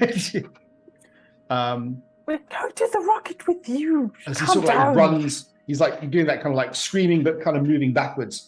As he's moving backwards, you can see an Omega Mutant kind of like coming in from the other side towards him, where the crematorium and genetics lab is, because that's the area that he's running towards. And you can see one of them coming up behind him. Yeah, sure. Let Melvin be eaten then. He's an annoying twat anyway. Okay. Dara. Mm-hmm. You can see one of these Omega Mutants coming towards you through the open doorway into the living quarters. Okay, I'm going to sort of like slowly kind of stalking towards you. Okay, I'm going to. Is the good doctor still alive? Yeah, she's sort of like she's really, really pale. There's a lot of blood coming out of her arm, but she's kind of like. I'm going to pick her up in my arms, and sort of pat her. You know, shh, keep awake, keep awake, keep with me, stay with me. And as I walk towards this Omega Mutant. Mm-hmm. The Omega Mutant kind of sees you walking towards you with Dr. Ratzius and kind of moves its head backwards and forwards a little bit, like in a kind of curious, sort of like almost a pigeon motion. And it kind of smiles. It goes, "Mama." No.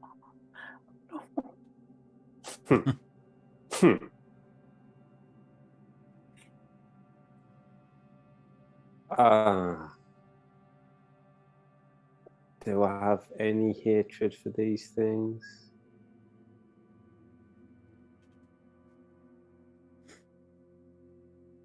I'm going to throw her towards the mutant, and hopefully the mutant will react, and when it reacts, I'm going to attack it. Okay. You throw Dr. Ratzius at the mutant. I had thought about just snapping her neck, but it felt too violent. You throw her towards the mutant, and the mutant kind of goes out to catch her. And then you're going to make your move. Yeah, that's fine.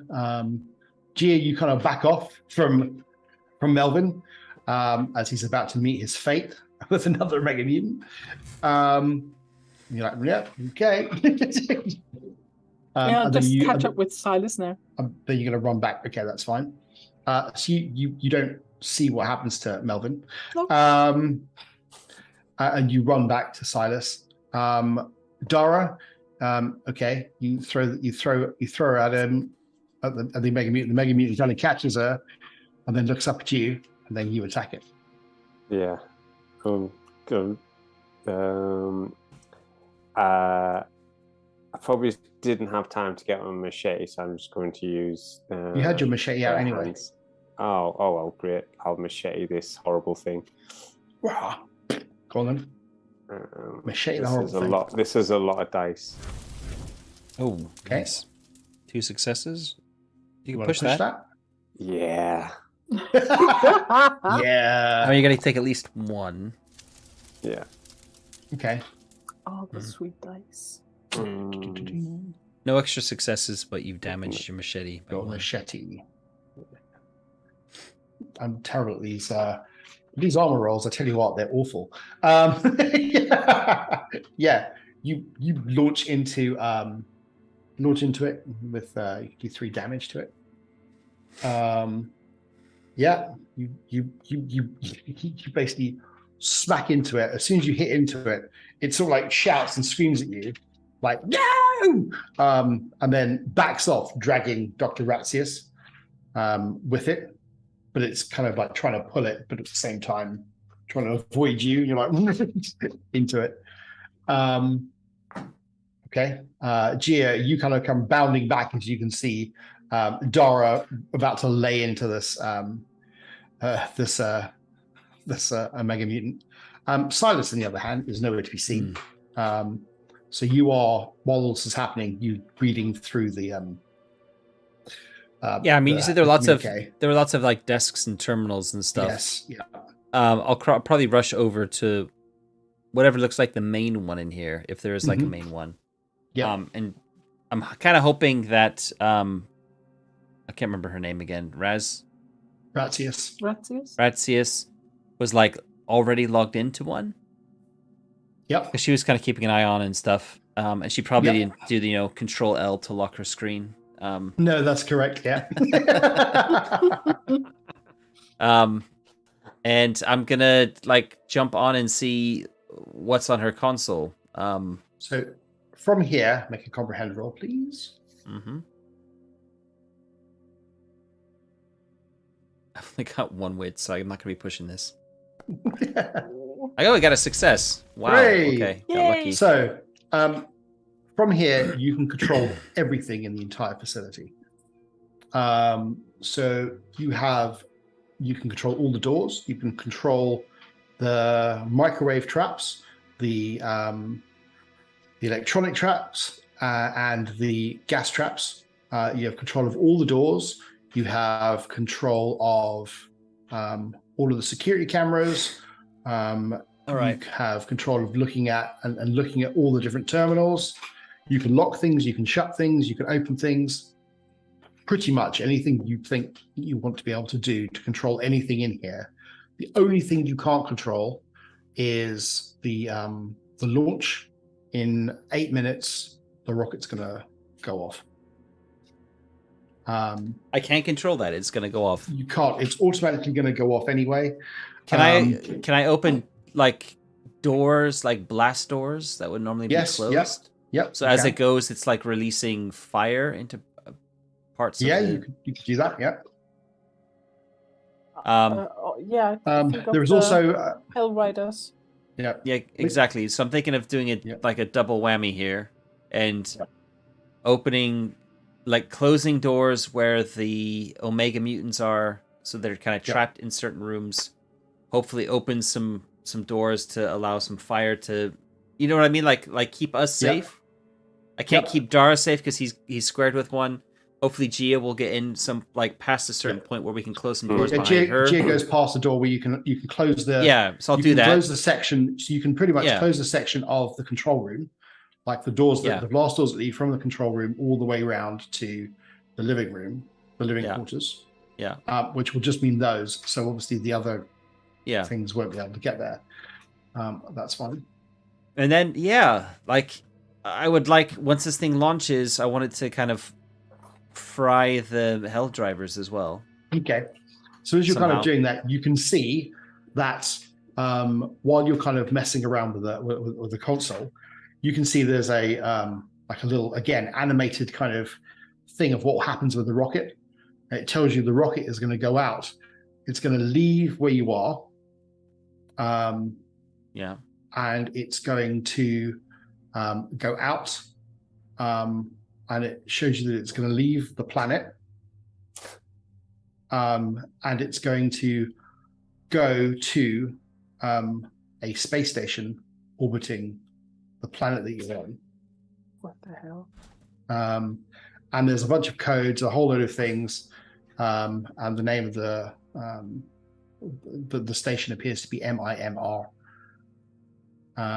with that symbol of an eye with these spikes coming out.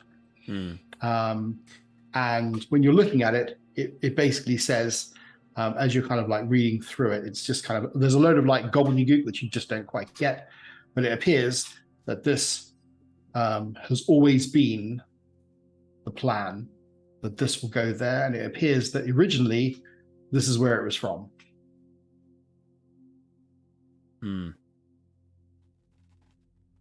Yeah, so you have control of the entire facility at the moment.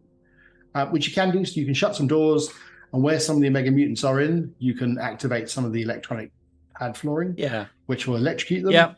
You can let in the gases, which will kind of stun them, or in some of the rooms, you can shut the doors and you can hit the microwave, and you can nuke them from the inside out. Yeah. If you fancied, like, I mean, microwaving I guess, like, I want to try and kill as many of these things as possible, because at the moment, regardless of I didn't hear the mama thing. I'm not seeing them as any kind of like sentient creature. They're just monsters. So I'm absolutely like trying to make sure that doors are closed, so when this thing launches, I'm aware of how the other thing did with all the fire coming out of it. So there are. There are then I'll be setting off all the traps that I can.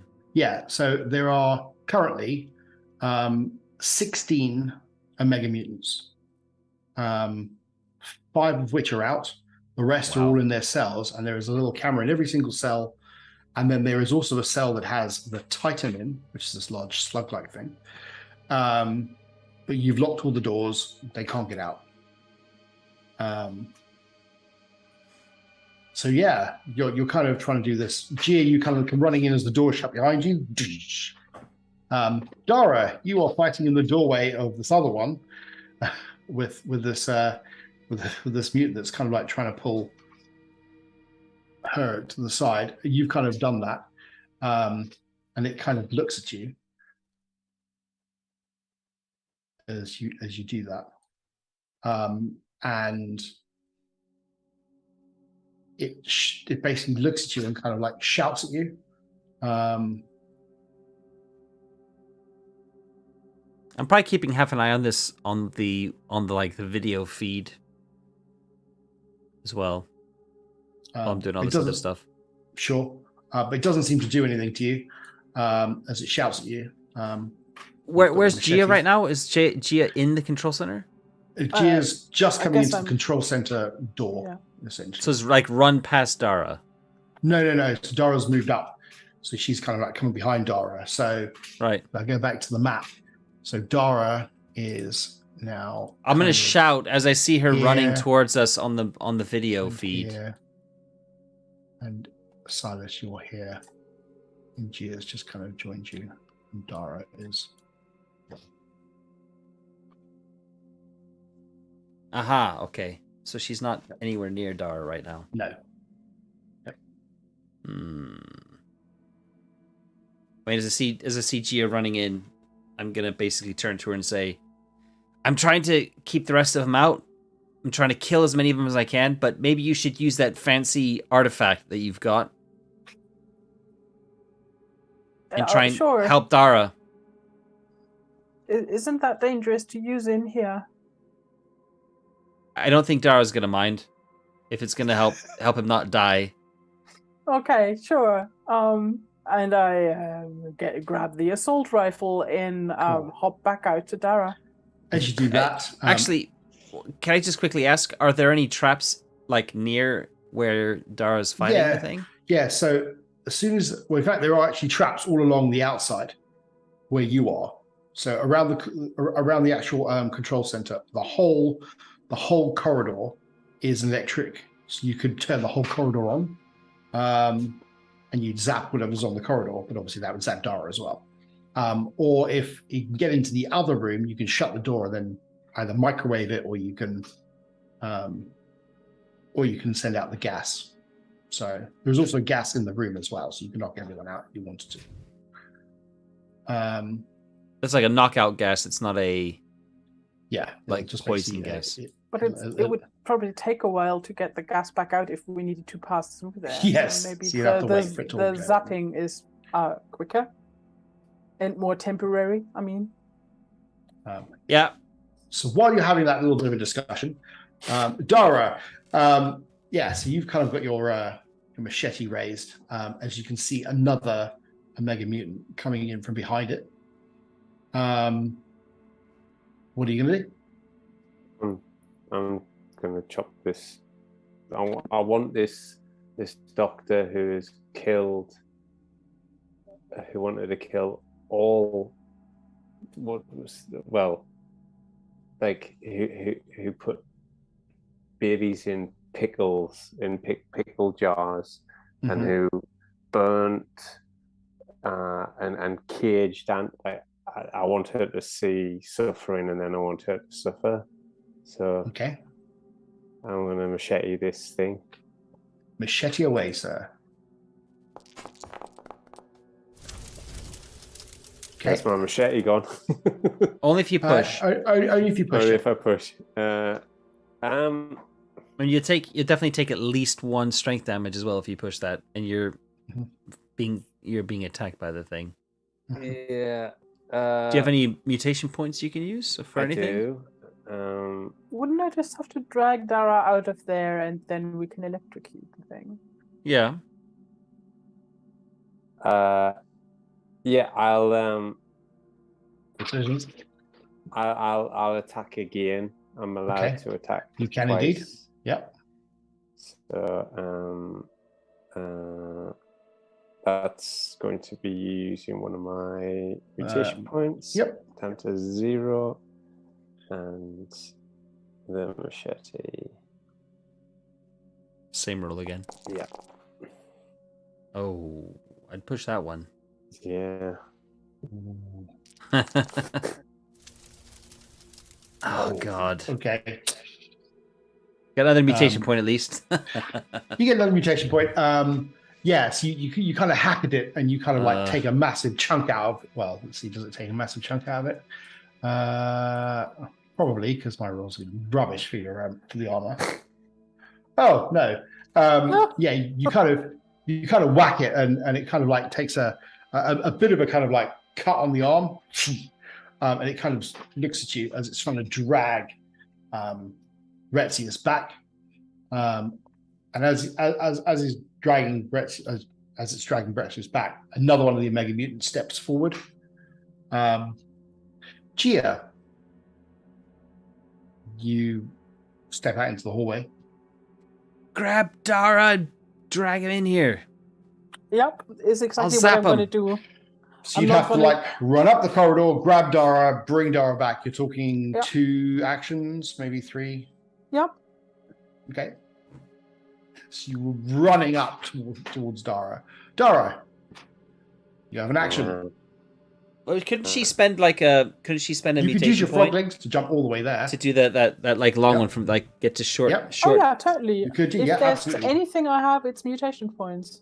So you can use your frog legs to jump there right away. So boing. Yep, sproing. Yep. Yep. So you basically land next to Dara. And then I sort of rub my arms around his midsection and try and pull him back. What are you doing? Doesn't seem to be going. Titus is going to do the zappy thing.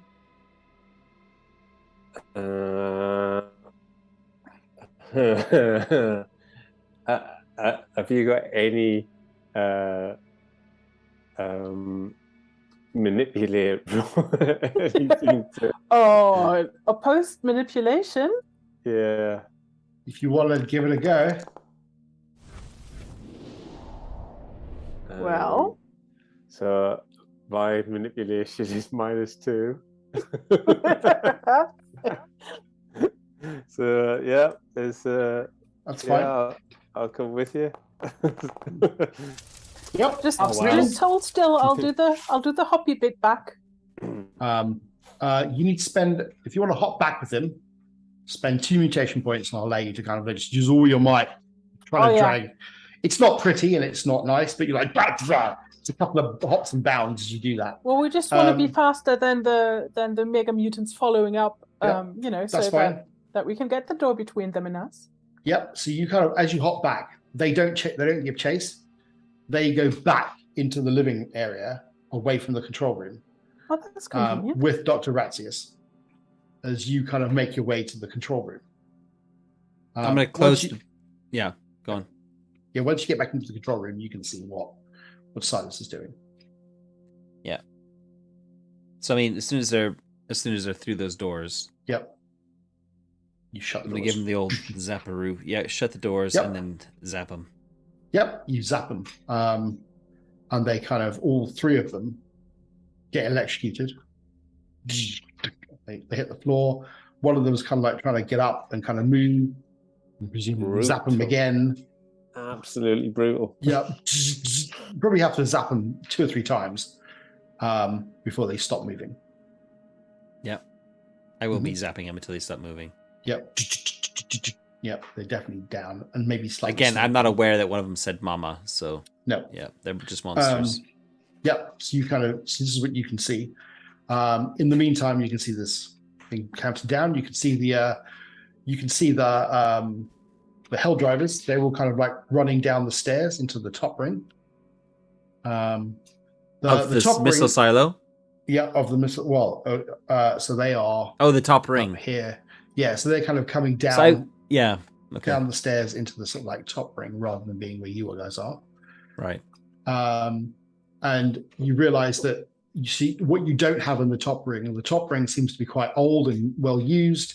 You can open and close the doors. You can lock the doors, but they don't have any countermeasures in the top ring, only in the bottom ring. Okay. But they're sort of like slowly filtering down through the top ring, having a look, trying to see what they're doing. You managed to knock off all of the Mega Mutants and Dr. Ratzius around the lower ring as the countdown goes down and down and down. What's the countdown for? The rocket.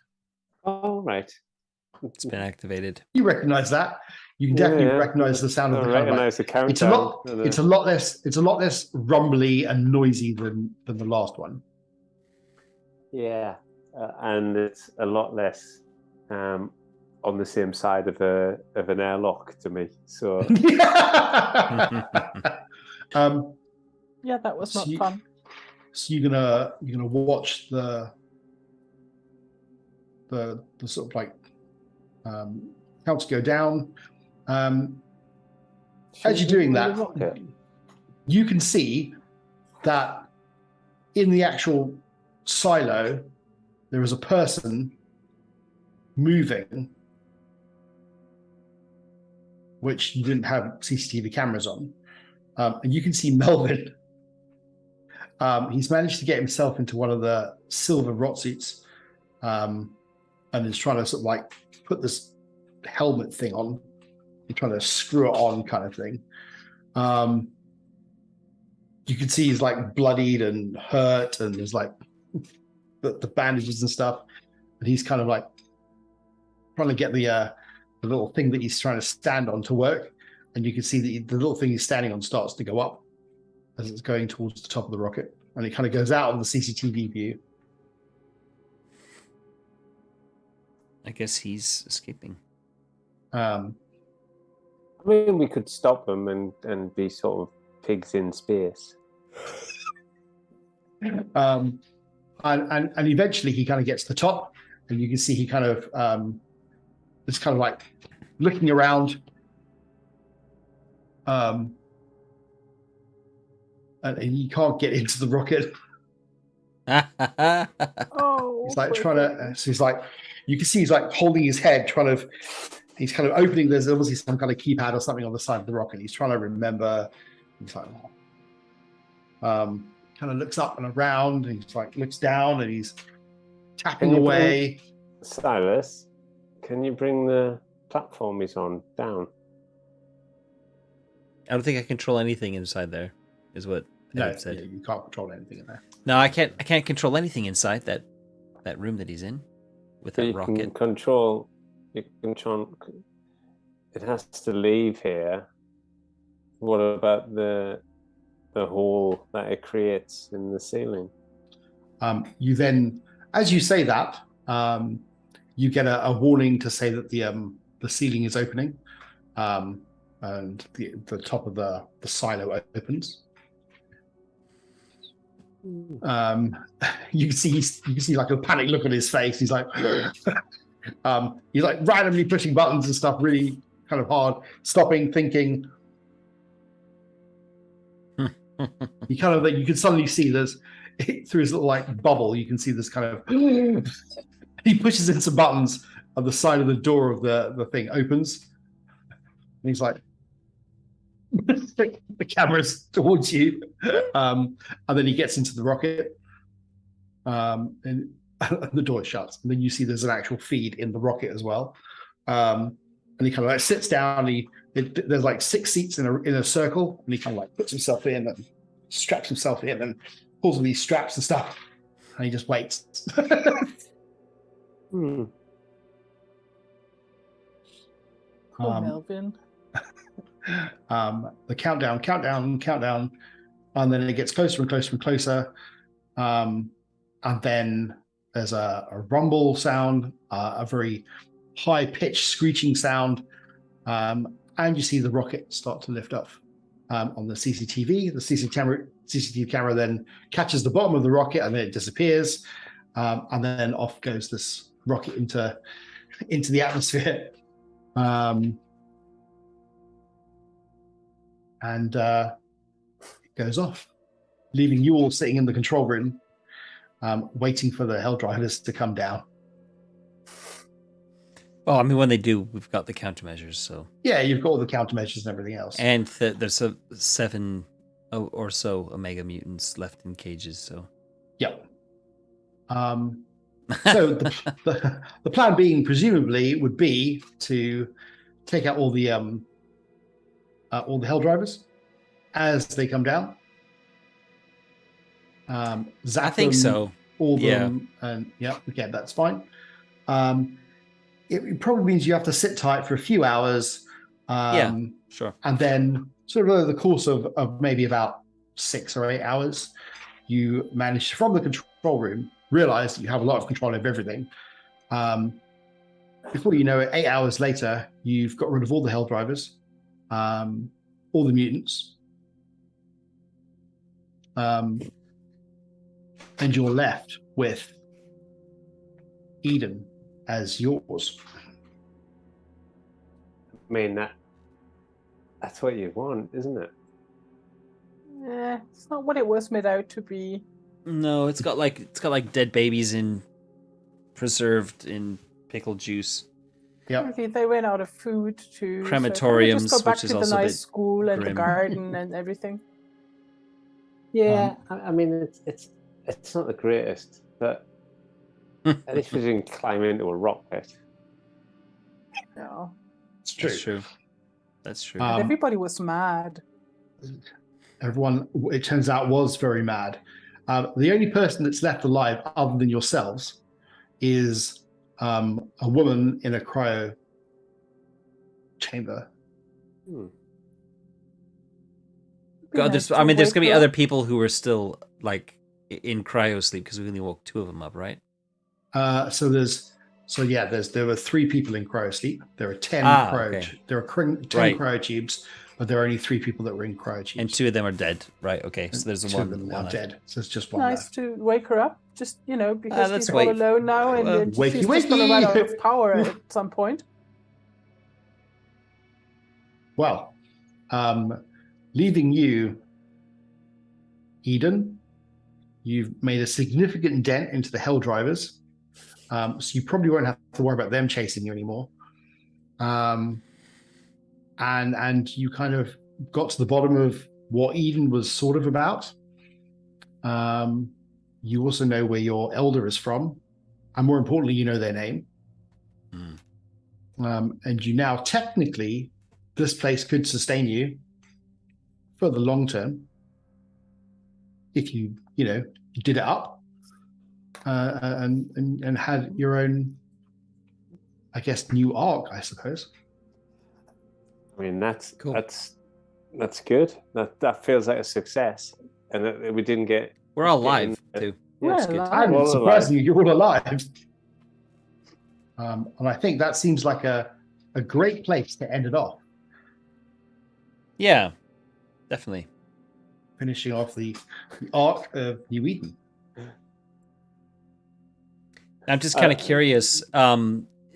If we were to do an epic Year Zero and like a Mutant Year Zero campaign, yes, we would do probably working our way through them in like chronological order. It'd be Gen Lab Alpha next, playing animal mutants.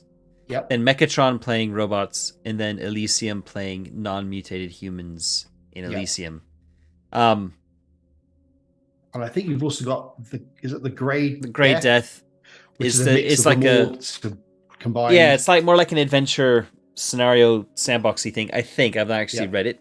And that ties them all four together after the events of effectively all four of the core books. Yeah, just kind of curious as to whether these characters all follow through into the Grey Death or whether there's a period of time that passes. I guess you could kind of choose.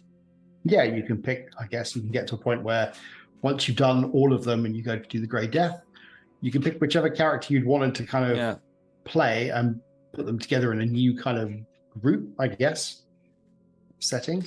Yeah. Or so anyway, I think what I quite like is that you can continue this on, and obviously with the sandbox style type of Year Zero game, there's so much that you guys haven't explored. It's a huge, massive map. Obviously for the needs of sort of our 12/13 sessions, everything's needed to be fairly close-ish. I guess you could play this for years and still never get to the end of this campaign because you wouldn't have found everything if you hadn't have got it at that particular point. But that's good. This is the first time I managed to finish this campaign. First time you've played the full campaign map, which is good. I'm sure there is some stuff that I didn't add in that were in the story, which would be good if anyone else played and you wanted to play again. There'll be something different to do. I've run a lot of Mutant Year Zero, but I've never actually had a group make it to the arc before. So I think I remember skimming over the arc chapter when I first got the book back in 2015 or whatever it was.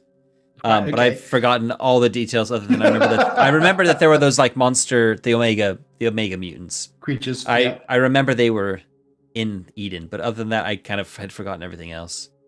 And I kind of left myself from reading it because I was never sure of whether I always wanted to play in it, so it was kind of like it all felt fresh. I mean, other than the Omega mutants, they all I didn't remember any of that. So that's really cool. Good.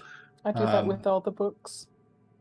Yeah, I read the character creation and then I'm like, the rest I'd rather be. Yeah. What if? I might one day play this with some person randomly at some point. I was running it an awful lot as well. So for me, it was kind of like I could have, but it's kind of like, well, it's the end game thing, and I'll read it if they get there, like focus prep, right? Yeah, that's it. No, I definitely. I know you said it's one of the least, of all the kind of really games that people are not necessarily always interested in playing, but I really, really enjoy it. It was the first one like you that I played, and it really got me into Free League and all their other games. So it holds a special little place in my heart.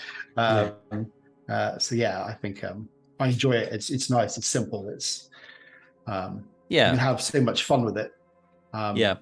And you could take out the entire Eden element of it and just have that be like something that happened in the past. It's a mystery, and just play it as a straight up like wasteland survival thing where you're looking at arc politics and arc which is what I did last expansion time. and trying to turn the arc into a sort of a livable place. Yeah, I think which is also for the needs interesting. of I think this, what we kind of touched on it a little bit, but we didn't really go into all the kind of massive politics. We kind of like skirted around some of it. There was enough there, I think, for anyone who watches it to kind of see it. We did. I mean, the thing for me that I find that's probably the hardest thing is, and you do see this as we kind of played, was that your arc drastically reduces really quickly in people. Yeah. And you're like, oh, I start off with 200 people, and then by the time you get to do anything, you're like, oh, I'm down to 110, 115. And you kind of have to start sort of like plug a lot of like upgrades and projects into reducing the rate of mutant loss. Which that's true. I think is fine if you're sort of like playing in a normal group. It's difficult because I don't think any of the listeners or people who are watching going, oh, good, the party are going to be spending weeks digging crops and doing yay. I mean, that's something you can just kind of cover in a very like short, brief kind of way. Yeah. Anyway. Yes. Cool. So thank you very much, all of you. Thank you very much for letting me run it. There's a last question I need to ask. Sure. Did Ratzius know or was in any connection to the Helldrivers? Who knows? No. So that's just happens to be one of the kind of like things is that there's Ratzius doesn't know who the Hellriders are. As far as Ratzius is concerned, whatever happens within. So they're none of her creation. So she thinks that the Hellrisers are with you. They're kind of like they're mutants, I think, if I remember correctly. Yeah. Who have basically a bunch of motorbikes. Yeah. So think Mad Max. They're those guys. They're just a different faction that's in there, sort of like. Yeah. It didn't mean they couldn't have been hers. They technically, I guess, they could have been, but. No, for plotline across the board, they're not theirs. They're their own kind of thing. When the diary appeared, I was for a moment wondering if she'd sort of like sent them to take out our arc. Wouldn't have put it beyond her. That's a good plotline. I didn't think of that. But no, it's quite an interesting thing that they kind of do their thing until you annoy them. So I guess if you think about it from a meta point of view, I suppose you would never come in contact with Eden unless you were looking for Eden. You left Eden alone, they would just continue to do more of the Omega mutant stuff, I suppose, and eventually let the Omega mutants out into the world like they did with you guys. Oh, interesting. Yeah.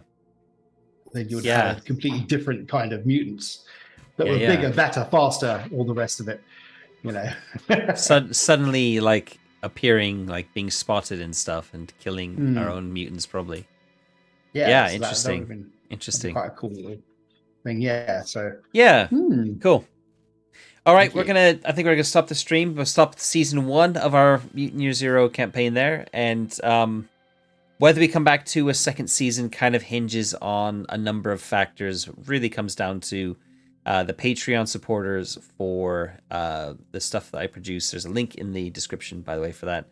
And they get I basically do polls for any new campaign. When I'm looking for running a new campaign and let them choose one. So a season 2 will be an option, but whether it gets voted for or not, we'll have to wait and see.